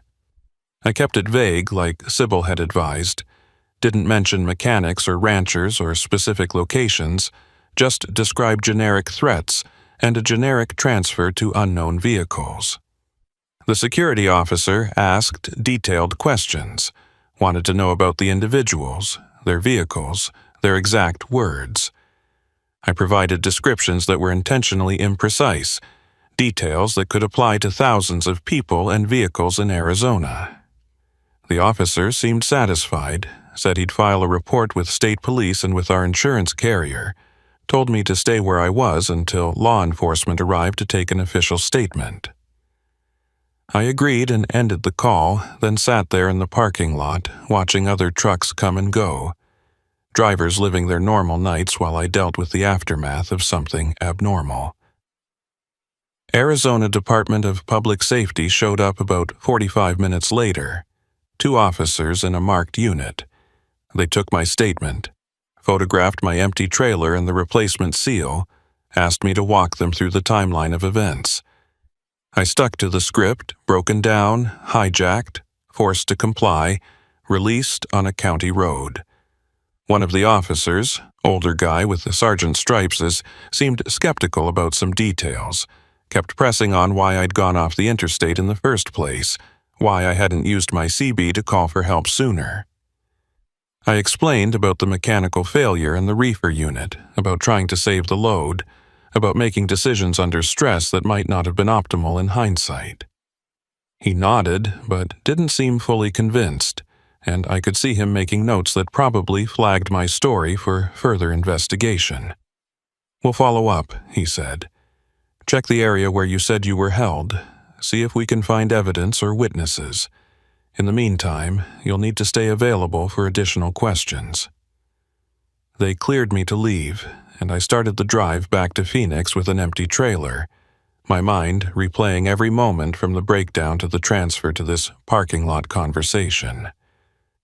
I thought about Sybil's warning to keep it simple, about Albin's confidence that drivers always chose compliance over resistance, about the 19 others who'd apparently made the same choice I was making now. I wondered if any of them had tried to do more afterward, if any of them had given police enough information to actually investigate, or if they'd all just taken the path of least resistance. I made it to the Phoenix terminal around 3 a.m., parked my rig in the yard, and filled out the incident reports that my company required. By sunrise, I was in a manager's office explaining why I'd lost a $40,000 load of organic produce, why I'd deviated from approved routing, why my story had gaps that couldn't be easily verified. The manager was professional but clearly suspicious, asking the same questions the state police had asked, looking for inconsistencies or admissions that might indicate I was somehow involved in the theft. "The insurance company is going to investigate this thoroughly," he warned me. "They'll want to interview you, probably multiple times. They'll check your financials, look for any indication of collusion or staged theft. If this is legitimate, you'll be cleared and we'll move forward. If there's any hint you were involved, you'll be terminated and possibly face criminal charges." I assured him it was legitimate, that I was a victim, that I wanted whoever did this caught and prosecuted. He seemed to accept that, but made it clear I was on administrative leave until the investigation concluded.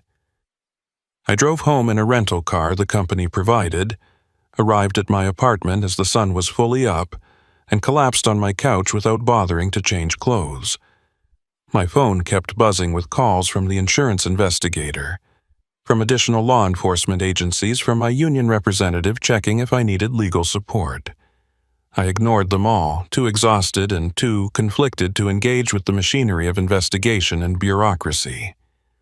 Over the next week, I gave 3 more statements to various investigators, walked through the timeline so many times I could recite it in my sleep, stuck to the basic story despite increasing pressure to provide more detail. The insurance company sent their own investigator, a former cop who specialized in cargo theft, and he spent 2 hours trying to poke holes in my account, looking for the inconsistencies that would justify denying the claim. I held firm, described the hijacking in the same vague terms I'd used from the start, and eventually he seemed to accept that either I was telling the truth or I was disciplined enough to maintain a lie under interrogation. What haunted me wasn't the investigation or the suspicion. It was the knowledge of what was really happening on that ranch property. The operation that had victimized at least 19 other drivers and would probably continue victimizing more. I thought about reporting the real story, about telling investigators about Sybil and Albin and the organized nature of the theft. But every time I considered it, I remembered Albin's photos, remembered the driver in the ravine, remembered Sybil's story about the missing driver who'd tried to be a hero, and I remembered something else, something Albin had said that stuck with me. He'd mentioned distributors who received the stolen loads, buyers who were part of the network, people who had interests in keeping the operation quiet. That suggested connections beyond just the theft crew, possibly involving legitimate businesses or individuals with resources and motivation to protect the operation. If I exposed them, would I be fighting just Sybil and Albin, or would I be taking on a larger network with the capability to reach me anywhere? 3 weeks after the incident, the insurance company approved the claim, paid out for the lost load, and my company reinstated me to active status. My manager told me I was cleared, that they believed my story, that I could resume normal operations. But he also suggested I might want to consider different routes, maybe avoid I-8 for a while, take assignments that kept me in more populated areas. It wasn't quite an admission that he knew there was more to the story, but it was acknowledgement that something dangerous was out there. I took his advice, started requesting routes that stayed on major interstates, that didn't venture into the isolated stretches where trouble could find you. Other drivers noticed the change, asked if I was getting cautious in my old age, made jokes about me being spooked by the hijacking. I laughed it off, didn't explain the real reason, didn't share what I knew about operations targeting truckers on lonely roads. Because to explain would be to admit I'd chosen silence over justice, chosen personal safety over protecting other drivers who might face the same situation. Sometimes, late at night, when I'm driving through areas that remind me of that Arizona desert, I think about Sybil and Albin and wonder if they're still running their operation. I wonder if they've added to their count of 20 drivers, if someone else has been forced to make the same choice I made, if the missing driver ever turned up, or if he became another unsolved disappearance in the vast Southwest. And I wonder if any of those 19 others carry the same weight I do, the knowledge that we could have stopped it but chose not to, because the cost seemed too high. The high desert stretch of I-40 between Kingman and Seligman is one of those routes that looks deceptively simple on a map, but carries its own particular kind of loneliness once you're actually driving it. My name's Croy Ellinger, and I'd been running freight across the Southwest for close to 14 years, mostly dry goods and general cargo, the kind of loads that didn't require refrigeration but still had tight delivery windows. That night in late October, I was hauling a mixed load of warehouse overstock heading from a distribution center outside Flagstaff to a buyer in Henderson, Nevada. Standard stuff that should have been a straightforward overnight run. I'd left Flagstaff around 9 p.m., planning to take I-40 west to Kingman, then cut north on US 93 toward Vegas and Henderson. The load wasn't particularly valuable, maybe $30,000 worth of retail goods, liquidation merchandise from stores that had closed, nothing that would normally attract attention from thieves or hijackers. My rig was a 2017 Peterbilt 579, company truck with about 420,000 miles showing, well-maintained and reliable. The weather forecast had called for clear skies and mild temperatures, perfect conditions for night driving when the traffic was light and you could make good time. The first indication that something was off came about 40 miles west of Seligman, near one of those old Route 66 rest areas that the state still maintained, even though most traffic had moved to the newer facilities closer to Kingman. It was maybe 11:30 p.m., and I'd been making excellent time, running about 70 in a 65 zone like most truckers do when enforcement is light. I noticed a semi parked at the rest area as I passed, unusual because most drivers preferred the newer stops with better lighting and amenities, but not unheard of. What caught my attention was that the truck's hazard lights were on, and the driver's door was standing wide open, interior light glowing in the darkness. I debated whether to stop and check if the driver needed help, that old trucker code of looking out for each other on the road. But something about the scene felt wrong. The door too perfectly open, the lights too obviously displayed, like it was staged to get attention. I kept driving, made a mental note to call it in once I had better cell coverage, and watched my mirrors to see if the truck showed any other signs of activity. Nothing moved. No one appeared. Just that open door and the rhythmic flash of hazard lights getting smaller in my mirror. About 10 minutes later, maybe mile marker 103, I saw headlights appear behind me, coming up fast. In the high desert at night, you can see lights from a long way off, and these were closing distance at a rate that suggested the vehicle was doing at least 85 or 90. As it got closer, I could make out that it was a semi, dark-colored, no running lights that I could see except the headlights themselves. It pulled up behind me, maybe 200 feet back, then just sat there, matching my speed exactly. I checked my speedometer, confirmed I was doing 72, and the truck behind me maintained that same distance like we were connected by a tow bar. After a few minutes of this, I tried the CB radio, switching to channel 19. "Truck behind me at mile 105, you need to pass or you need something?" Static, no response, but I could see the truck was still there, still maintaining that precise following distance. I tried channel 9. The emergency frequency, same result, nothing but dead air. The truck followed me for another 15 miles, never varying its distance, never attempting to pass, just sitting in my mirrors like a shadow that had decided to take physical form.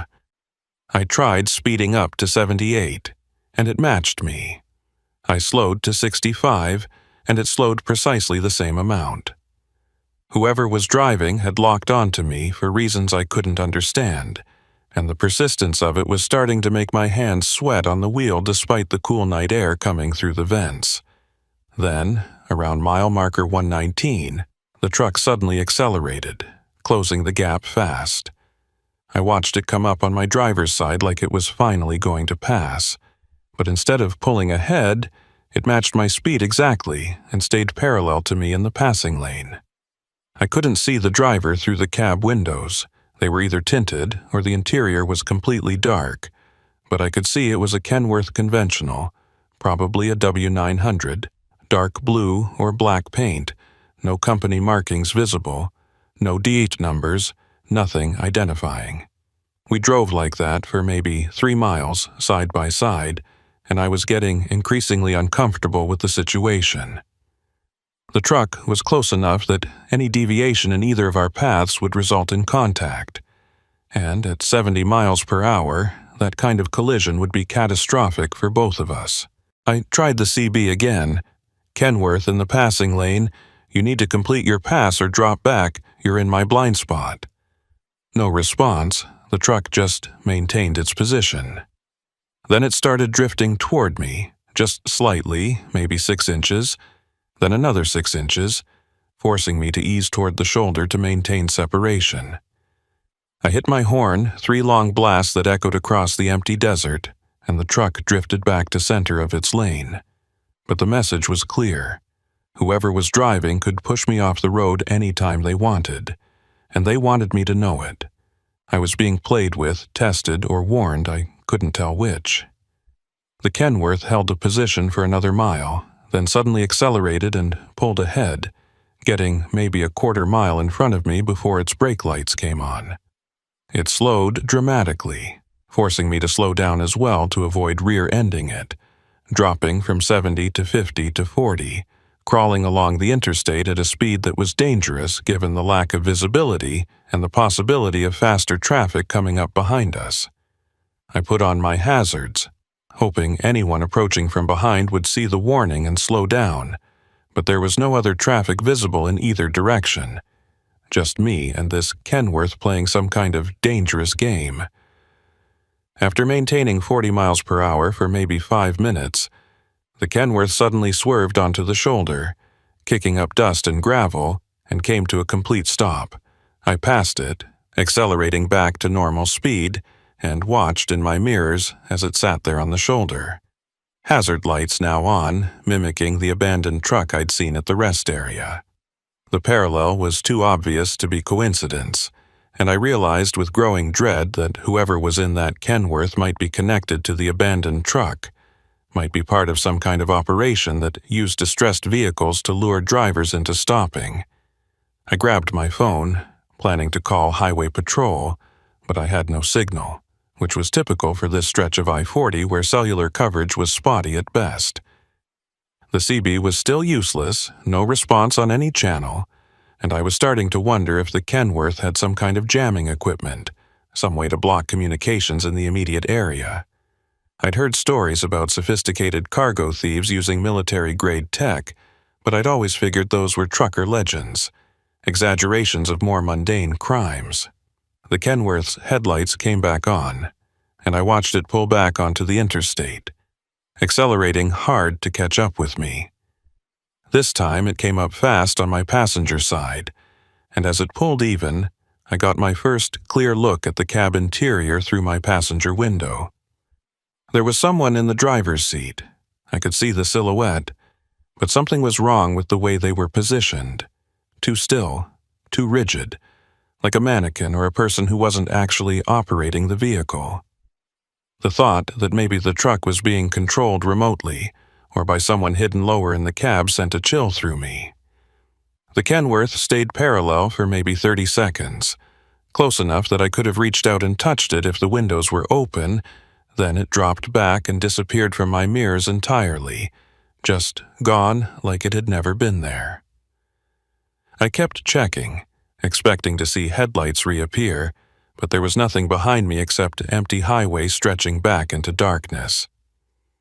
Either the truck had turned off somewhere without me noticing, which seemed unlikely given how closely I'd been watching, or it had killed its lights and was following in total darkness, which seemed impossible but also terrifying.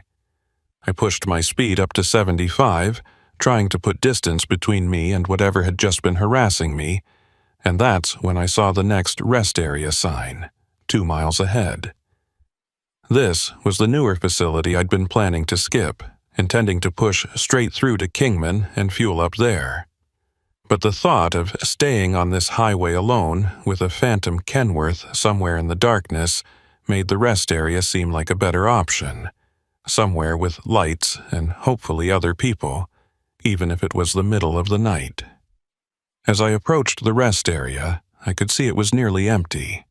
Just one vehicle visible in the parking area. Looked like a passenger car, maybe a sedan, parked near the restroom building. There were lights on in the building itself, and I could see what appeared to be a maintenance or custodial vehicle parked near the side entrance. I took the exit, slowing for the loop, and pulled into the truck parking section, choosing a spot under the brightest light pole I could find. I sat there for a moment with the engine idling, checking all my mirrors, looking for any sign of the Kenworth. The highway behind me was empty. No headlights, no movement, just the usual desert night silence. I grabbed my phone, still no signal, which was frustrating but not surprising for this location. The restroom building was maybe 75 feet from my truck, well-lit pathway between them, and I could see someone moving inside through the windows, probably the custodian doing their rounds. I decided to make a quick run to the restroom, stretch my legs, maybe see if the custodian had a phone or radio I could use to report the harassment I'd experienced. I locked my cab, pocketed my keys, and started walking towards the building. The desert air was cold, probably down in the mid-50s, and perfectly still, no wind at all. My footsteps echoed on the concrete walkway, and I had that prickly feeling of being watched that made me keep checking over my shoulder. The restroom building was one of those modern designs with the facilities separated by a central corridor and a small custodial office at the far end. As I walked past the women's restroom entrance, I noticed something that made me slow down. There were wet footprints on the concrete, recent enough that they hadn't dried yet, leading from the women's restroom out toward the parking area. But the pattern was wrong. The footprints were going in both directions, in and out multiple times, and they were all the same size, same shoe tread, like one person had been pacing back and forth. I continued to the men's room, used the facilities quickly, the whole time feeling that same watched sensation, like eyes were tracking me through the walls. When I came back out, the footprints were still there, still wet, but now there were more of them, extending further down the corridor toward the custodial office. I could hear sounds from that direction, movement, maybe equipment being used, normal maintenance sounds, but my instincts were telling me to get back to my truck, to not investigate, to just leave this rest area and deal with the Kenworth situation somewhere else. I started walking back toward the exit, and that's when I heard the voice behind me. "Sir, excuse me, sir. Could you help me with something?" I turned, and there was a woman in a custodial uniform, maybe late 40s, carrying a mop and bucket, standing in the corridor I'd just left. She looked normal, professional, exactly what you'd expect for a rest area custodian. But something about her expression was off, too fixed, too intense, like she was concentrating very hard on appearing casual. "What do you need?" I asked, keeping my distance, hand in my pocket where my keys were, ready to run if necessary. She gestured toward the custodial office. "I've got a water leak in the storage area. Need someone to help me move some equipment so I can access the shutoff valve. Would only take a minute, and I'd really appreciate it.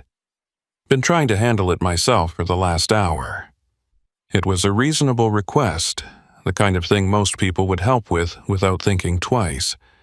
But I'd just been harassed by a phantom truck for 30 miles. I was in an isolated rest area in the middle of the night, and this woman's wet footprint suggested she'd been doing something other than normal custodial work. "I'm not really equipped to help with plumbing," I said, "but I can call for assistance once I get cell signal back. There a phone in your office I could use?"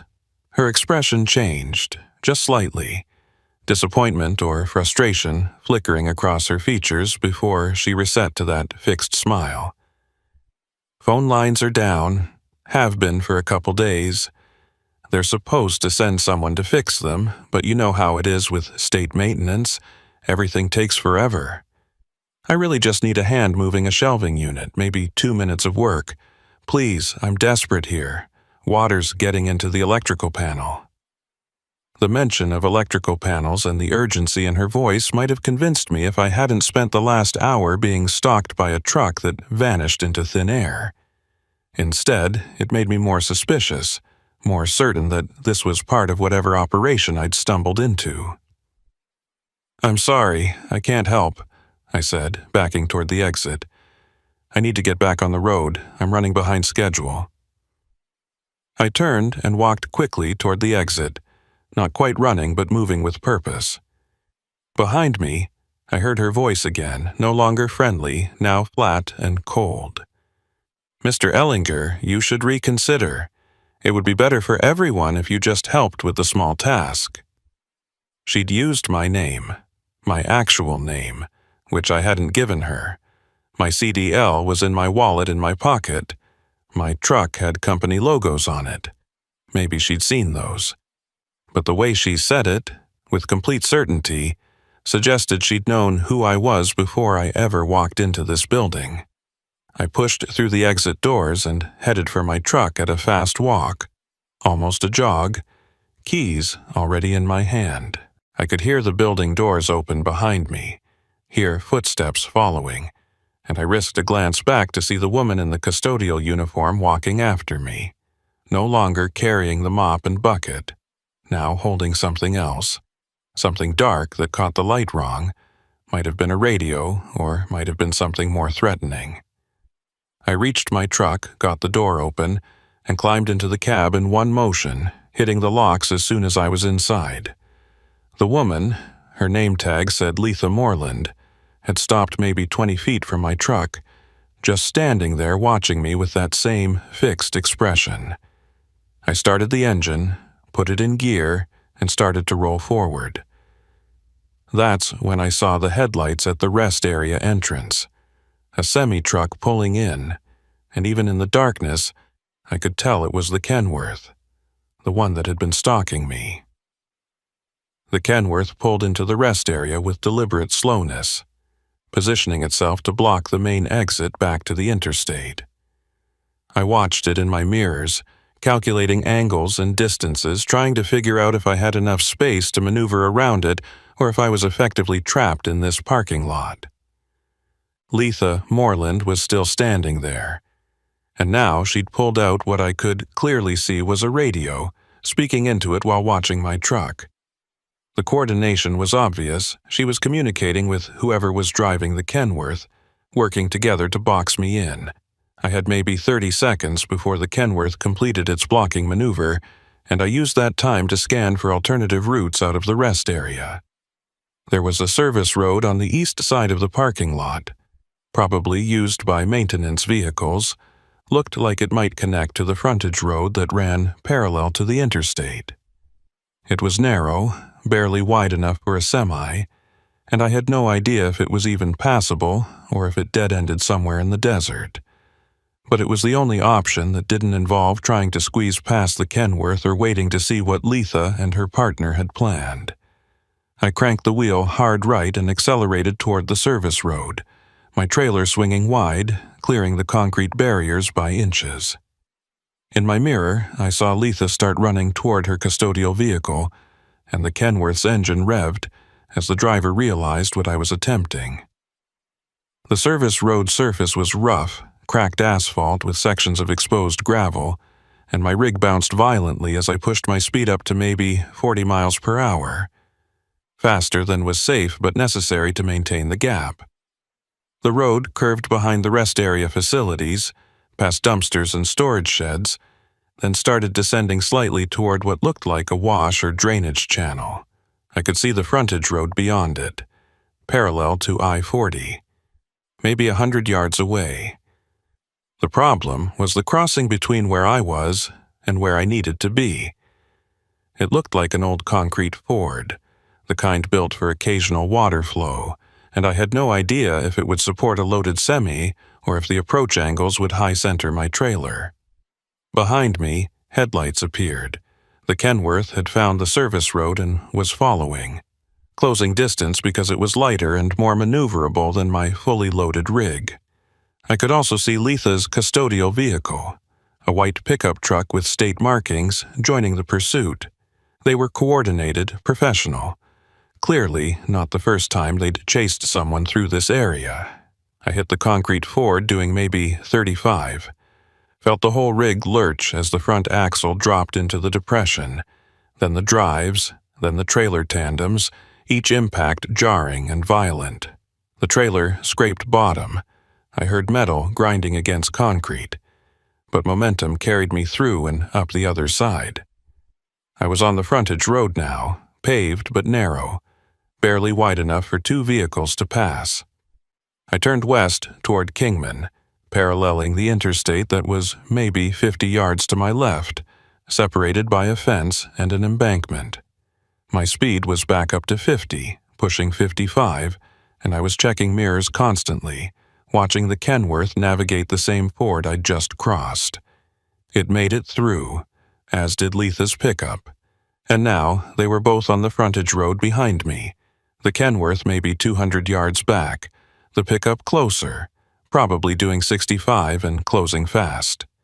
The frontage road stretched ahead into darkness, no streetlights, no signs indicating where it led or if it eventually reconnected with the interstate. My fuel gauge showed 3/4 of a tank, enough for hours of driving if it came to that, but I needed to find a way back to civilization, to other vehicles and witnesses and safety. The pickup was alongside me now, Letha driving, and I could see her gesturing, pointing toward the shoulder, clearly wanting me to pull over. I ignored her, kept my eyes on the road ahead, and that's when she did something that made my blood go cold. She swerved her pickup truck directly into my path, forcing me to brake hard to avoid collision. My air brakes screamed. The trailer started to slide, and I had to fight the wheel to keep from jackknifing on the narrow road. I managed to slow without losing control, but the pickup had gained position ahead of me, and now it was brake-checking me, slowing suddenly, forcing me to slow with it, the Kenworth catching up from behind. They were boxing me in again, using the same tactic I'd seen on the interstate, controlling my speed and position. We were doing maybe 25 miles per hour now, crawling along the frontage road, and I was running out of options fast. That's when I saw lights ahead. Not vehicle lights, but stationary ones looked like it might be a way station or inspection point, some kind of official facility on the frontage road. As we got closer, I could make out more details. It was definitely a commercial vehicle inspection station, one of those smaller outposts that Arizona DPS used for random safety checks. There was a vehicle parked in the lot, looked like an official truck, and I could see lights on in the small office building. Letha saw it too, and her brake checking became more aggressive, trying to force me to stop before I reached the inspection station. But I had momentum and weight on my side, and I wasn't stopping for anything short of a collision. I laid on my horn 5 long blasts that echoed across the desert, and accelerated past the pickup, pushing my speed back up despite the risk. The inspection station was maybe a quarter mile ahead, and I aimed straight for it. The Kenworth behind me suddenly accelerated as well, like the driver had decided to make a move before I reached help. It came up fast on my driver's side, attempting to pull alongside, and I could see the cab more clearly now in the ambient light from the inspection station ahead. The driver was visible this time, a figure hunched over the wheel, but still something wrong about the posture, about the way the head was angled. The Kenworth started drifting toward me again, that same aggressive move from before, trying to push me off the road or force me to stop. I had maybe 15 seconds before I'd reach the inspection station, and I used my size advantage, held my line firmly, forcing the Kenworth to either back off or risk a collision that would damage both vehicles. The driver chose to back off, dropping behind me, and I swept into the inspection station lot with my horn still blaring, my hazard lights flashing, my high beams on, making as much noise and light as possible to get attention. The office door opened immediately, and a figure emerged, a man in what looked like an Arizona DPS uniform, probably a commercial vehicle inspector working a night shift. I pulled to a stop in the middle of the lot, positioned so I could see all approaches, and watched as both the Kenworth and Letha's pickup slowed dramatically, then turned off the frontage road onto a side track, disappearing into the desert darkness without ever entering the inspection station property. The DPS inspector walked toward my truck, hand resting on his duty belt, clearly aware that something unusual was happening. I rolled down my window as he approached, and he called up, "Everything all right, driver? That was quite an entrance."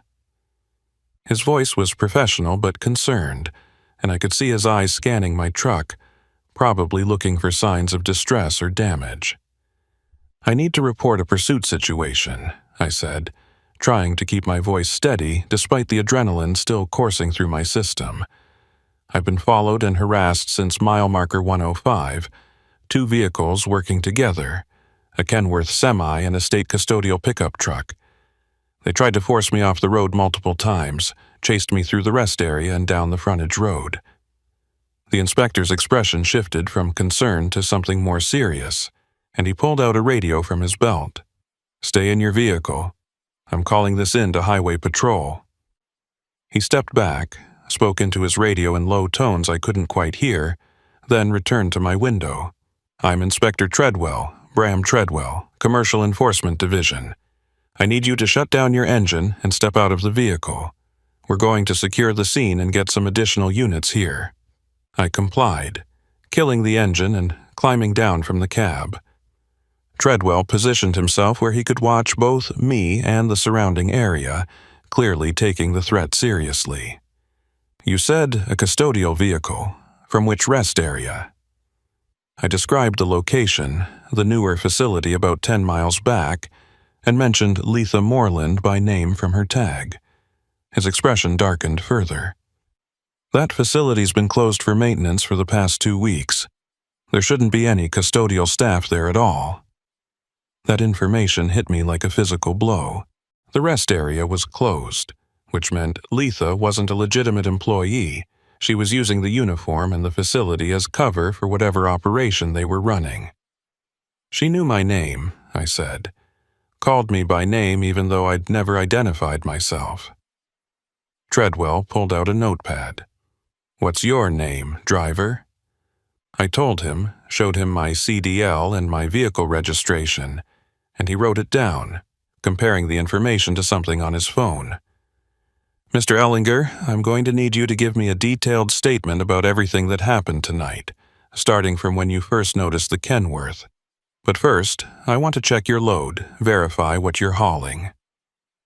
He walked toward my trailer, and I followed, explaining about the mixed load of warehouse overstock, showing him my bill of lading and manifest. He examined the documents carefully, then inspected the seal on my trailer doors. "Seal's intact, that's good. You said they never attempted to access your cargo?" I confirmed they hadn't, which seemed to puzzle him. "So they followed you, harassed you, tried to force you to stop, but never made any direct attempt at theft?" I nodded, and he made notes, his expression thoughtful. "That's not typical hijacker behavior. Usually they want the cargo, or they want the truck itself. This sounds more like they were trying to isolate you, get you to a specific location for a specific purpose that wasn't simple theft." The implication of what he was suggesting made my skin crawl. "You think they were trying to, what, kidnap me? Why?" Treadwell didn't answer directly, just kept making notes. "We've had reports over the past few months. Drivers who claimed they were followed or harassed on this stretch of I-40, but most of those reports were vague, hard to verify. No one's reported an actual pursuit like what you're describing, and no one's mentioned the rest area or custodial staff being involved." Headlights appeared on the frontage road, coming from the direction of the interstate, and Treadwell's hand went to his sidearm before he recognized it as a marked Arizona Highway Patrol unit. The cruiser pulled into the inspection station, and 2 troopers got out, conferring briefly with Treadwell before approaching me. The senior trooper, a woman with sergeant stripes, introduced herself and asked me to walk through the entire sequence of events again. I spent the next 45 minutes giving statements, describing the Kenworth, describing Letha Moreland, describing the pursuit down the frontage road. The troopers took photos of my truck, documented some minor damage to my undercarriage from the concrete ford crossing, and called for additional units to check the rest area and search for the Kenworth and the pickup truck. Treadwell stayed with me the whole time, asking detailed questions about the Kenworth's behavior, about how it had matched my movements, about the apparent coordination between the vehicles. "The way you're describing it," he said at one point, "sounds almost like they were testing you, seeing how you'd react to different types of pressure. The parallel driving, the brake checking, the blocking maneuvers, those are all tactics used in vehicle interdiction training, the kind of stuff law enforcement or military personnel would know." That was a disturbing thought, that whoever was driving the Kenworth might have professional training in pursuit and vehicle control. One of the troopers came back from checking the rest area, reported that it was indeed closed and locked, no sign of recent activity, no custodial vehicle present. They'd found the service road I'd described and the concrete ford crossing, confirmed there were fresh tire tracks consistent with my story, but no sign of the pursuing vehicles. "They disappeared," the trooper said. "Could be dozens of side roads and ranch tracks in this area where they could have gone to ground." Treadwell asked if I was willing to go back to the rest area, show them exactly what had happened, where I'd encountered Letha Moreland. I agreed, despite not wanting to return to that place, and we formed a convoy, my truck following the highway patrol units back down the frontage road. The inspection station receded in my mirrors, and I felt exposed again, vulnerable, even with law enforcement escort. The rest area looked different with multiple patrol vehicles lighting it up, their LED bars turning everything harsh blue and white. I showed them where I'd parked, where I'd encountered Letha near the restroom building, the corridor where she'd asked for help. Treadwell examined the area carefully, found the wet footprints I'd described, though they were mostly dry now. "These prints," he said, photographing them, "they're all the same tread pattern, same size, like you said. Someone was pacing or staging this scene. We checked the custodial office, found it locked, and Treadwell used a facility master key to open it. Inside was standard maintenance equipment, cleaning supplies, nothing unusual or suspicious at first glance. But then he opened a desk drawer and pulled out a clipboard with papers attached. "Incident log," he said, reading. "Lists of trucks that have stopped here over the past 6 months, makes, models, company names, some with license plate numbers." He flipped through the pages. "Your truck isn't on here, Mr. Ellinger," which means they weren't monitoring this facility for random targets. They were tracking specific vehicles or following specific drivers. That suggested premeditation, that I'd been selected as a target before I ever reached the rest area, possibly before I'd even left Flagstaff. How would they know I'd be on this route tonight? I asked. Treadwell considered the question. Shipping manifests sometimes get leaked or hacked. Dispatch communications can be monitored if someone has the right equipment. Or it could be simpler than that. Someone at your company or at the shipper could be providing information to these people. The thought that there might be an inside connection made the situation even more disturbing. "What do I do now?" I asked. "I still need to deliver this load to Henderson, but I don't want to be alone on the highway if these people are still out there looking for me." The highway patrol sergeant who'd been coordinating the response came over. "We're going to provide escort to the Nevada state line. Make sure you get out of Arizona safely. Once you're in Nevada, we'll hand off to NHP, have them escort you the rest of the way to Henderson." It was more protection than I'd expected, and I felt some of the tension ease. But Treadwell had more questions, wanted to know about my cargo in detail, about the shipper in Flagstaff, about the buyer in Henderson. "This warehouse overstock," he said. "Any chance it's covering for something else? Something valuable enough that people would go to these lengths to intercept it?" I insisted it was exactly what the manifest stated, just liquidation merchandise, retail goods, nothing special. He seemed to accept that, but made a note to follow up with both the shipper and receiver. "Mr. Ellinger, I'm going to recommend you don't run this route again for the foreseeable future." Whatever their goal was tonight, they invested significant resources in trying to achieve it. They had at least 2 vehicles, coordination, knowledge of your route, probably surveillance. That level of organization suggests they'll try again if they think they can succeed. The highway patrol sergeant organized the escort. 2 patrol units, one ahead of me and one behind, and we rolled out of the rest area in convoy formation. Back on I-40, heading west toward Kingman, I felt somewhat safer but couldn't shake the feeling of being watched. Every set of headlights in my mirrors looked potentially threatening. Every vehicle on the highway a possible pursuer. The patrol units maintained their positions, and we made it to Kingman without incident. Stopped at a truck stop for fuel and a brief break.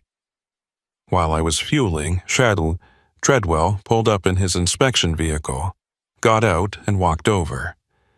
"Got some information from our intelligence unit," he said. "That Kenworth you described. We've had 3 reports of a similar vehicle in the past 2 months, all on I-40 or Route 66, all involving harassment of commercial drivers. None of the previous incidents escalated to actual pursuit like yours did, but the pattern's there.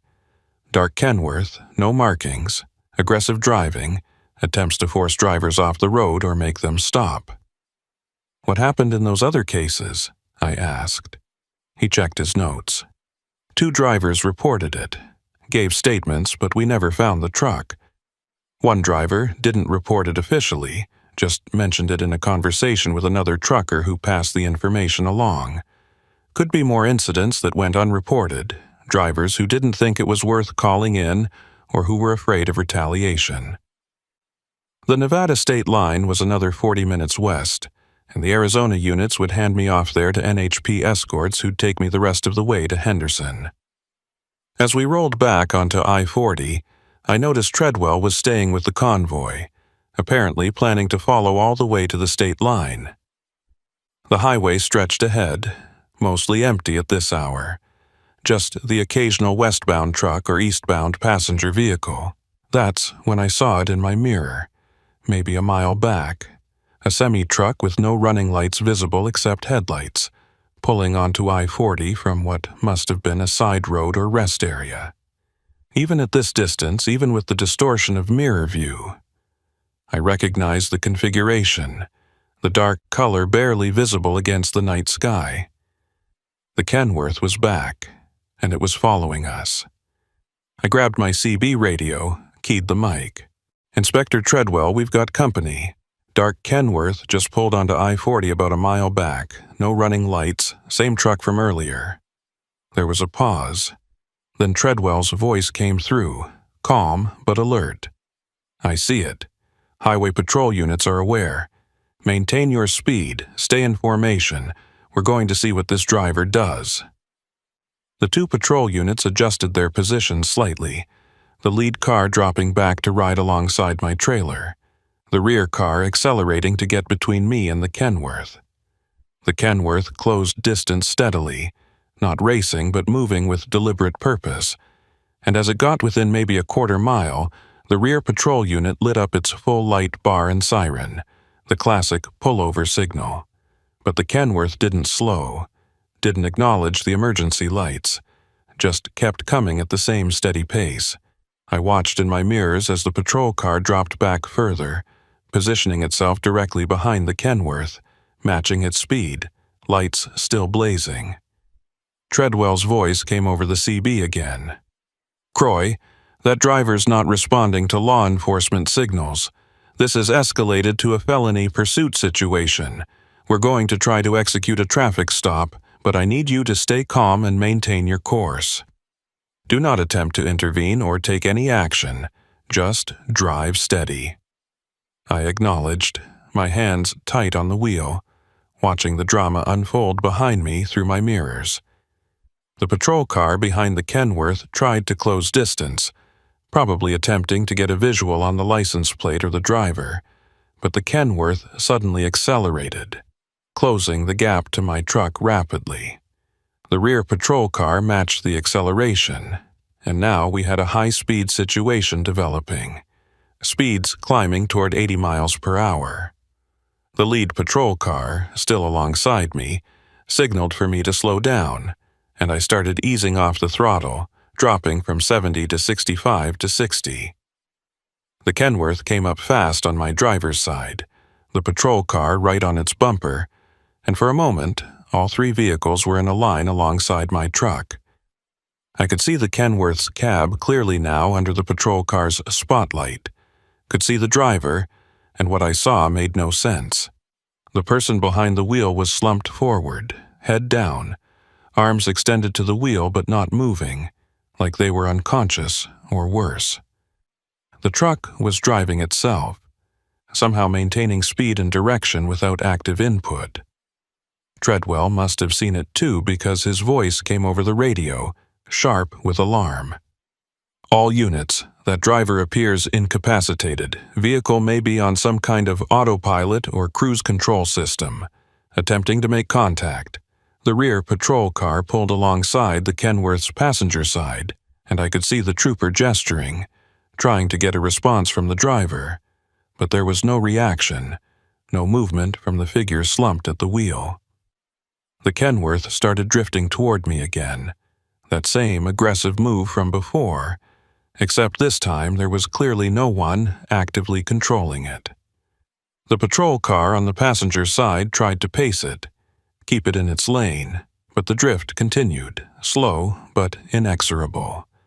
I had maybe 3 seconds before it would make contact with my trailer, and I was already on the shoulder with nowhere else to go. The lead patrol car, seeing the situation, accelerated ahead and then cut sharply in front of the Kenworth, attempting a blocking maneuver. The Kenworth's automated system, whatever it was, reacted to the obstacle by braking hard and sudden. I heard the squeal of locked tires, saw the truck start to veer, and then it was sliding sideways across both lanes.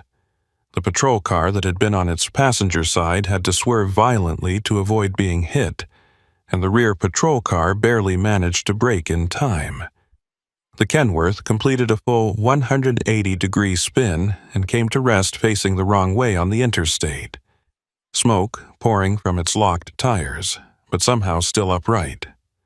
I'd slowed to maybe 30 miles per hour during this, and now I came to a complete stop about 200 yards ahead of the Kenworth, watching in my mirrors as the patrol units surrounded it.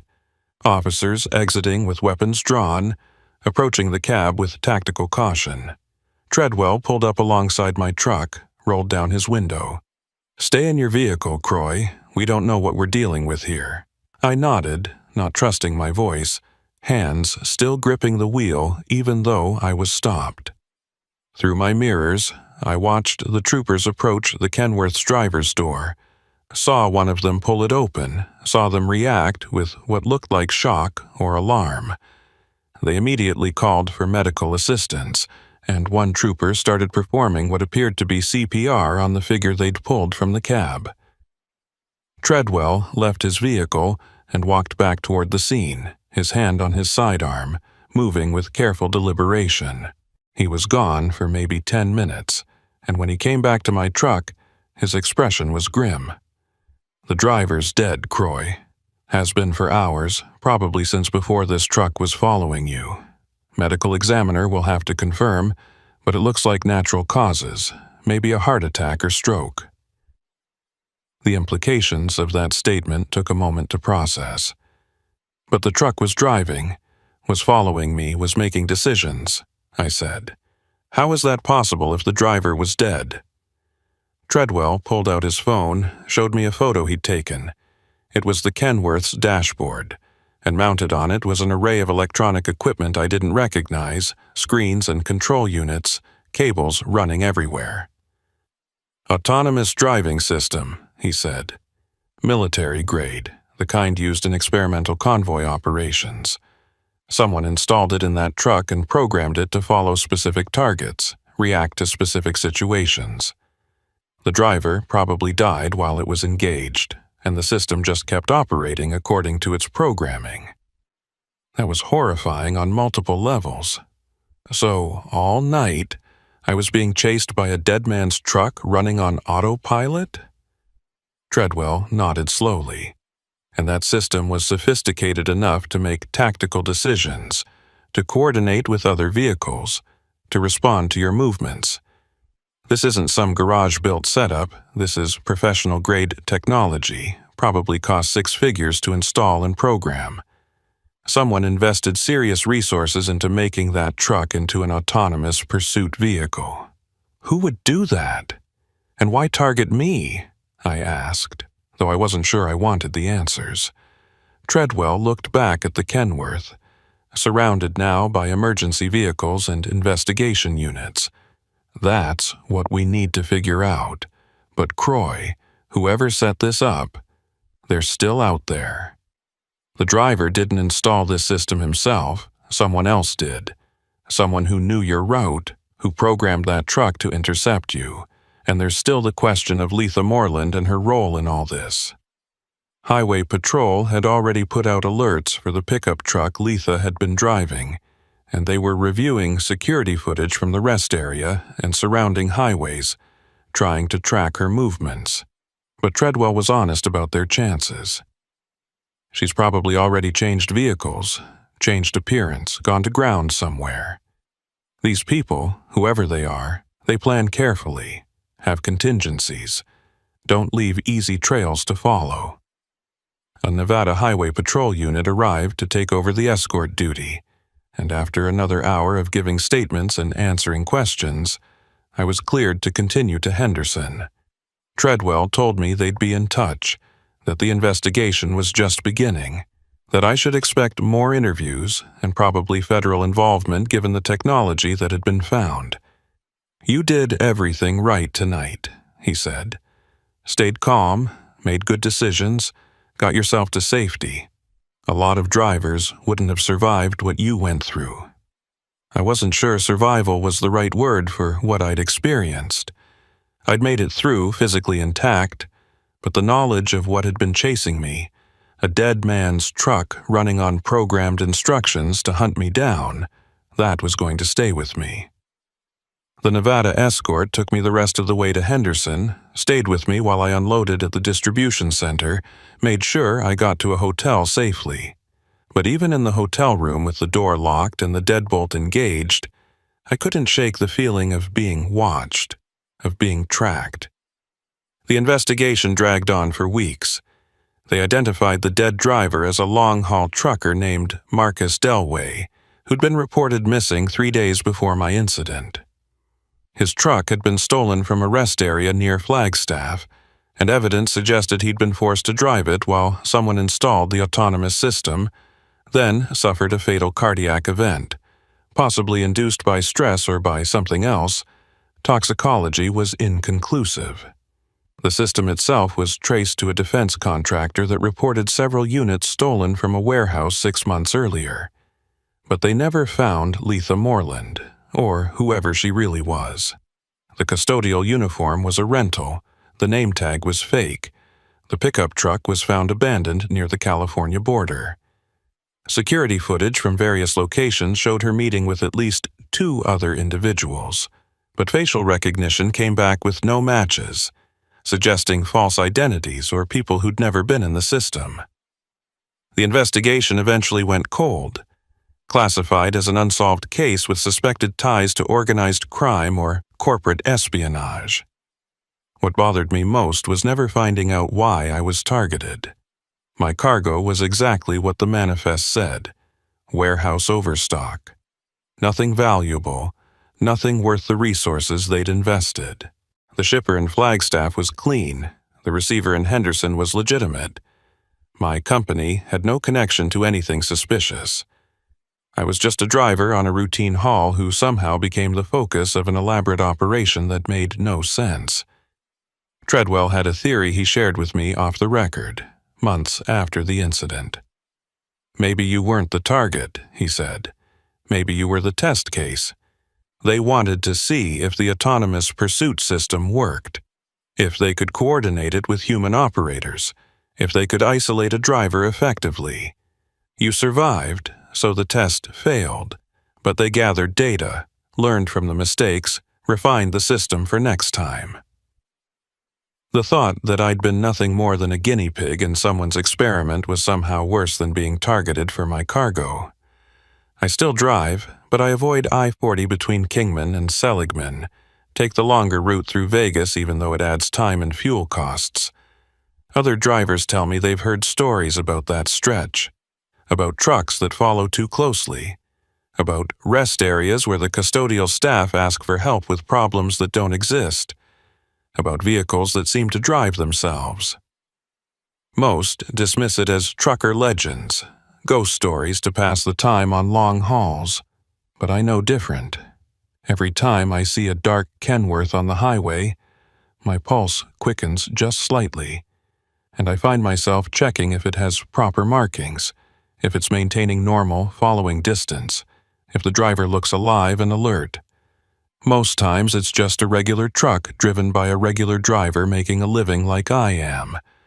But there's always that moment of uncertainty, that flash of memory from the night I was hunted by a dead man's truck, programmed to run me down. The technology exists, that's not in question. The autonomous system they found was real, functional, sophisticated enough to make tactical decisions. What's unknown is how many others are out there. How many trucks have been converted into remotely controlled or fully autonomous pursuit vehicles? How many drivers have been targeted and maybe didn't make it to tell the story? The authorities claim they've shut down the operation, arrested some low-level operators, seized equipment. But Treadwell told me privately they only scratched the surface, that the people with the real knowledge and resources disappeared before they could be identified. Sometimes I think about Marcus Delway, the driver whose truck was used to chase me, who died while his vehicle continued its programmed mission. Did he know what was happening to him? Did he understand that his truck was being turned into a weapon? Or did the cardiac event take him before he could comprehend the horror of what they'd done? The medical examiner found evidence of prolonged stress, elevated cortisol levels, signs that he'd been under severe psychological pressure before his death. He was a victim too, just like I almost was. And Letha Moreland, or whoever she really was, is still out there. Treadwell showed me enhanced security footage from the rest area, and in some frames you could see her looking directly at cameras, almost like she wanted to be recorded, wanted us to know she could operate in plain sight and disappear without consequence. Her face, her mannerisms, everything about her was calculated, performed, the role of a helpful custodian played by someone with training in manipulation and deception.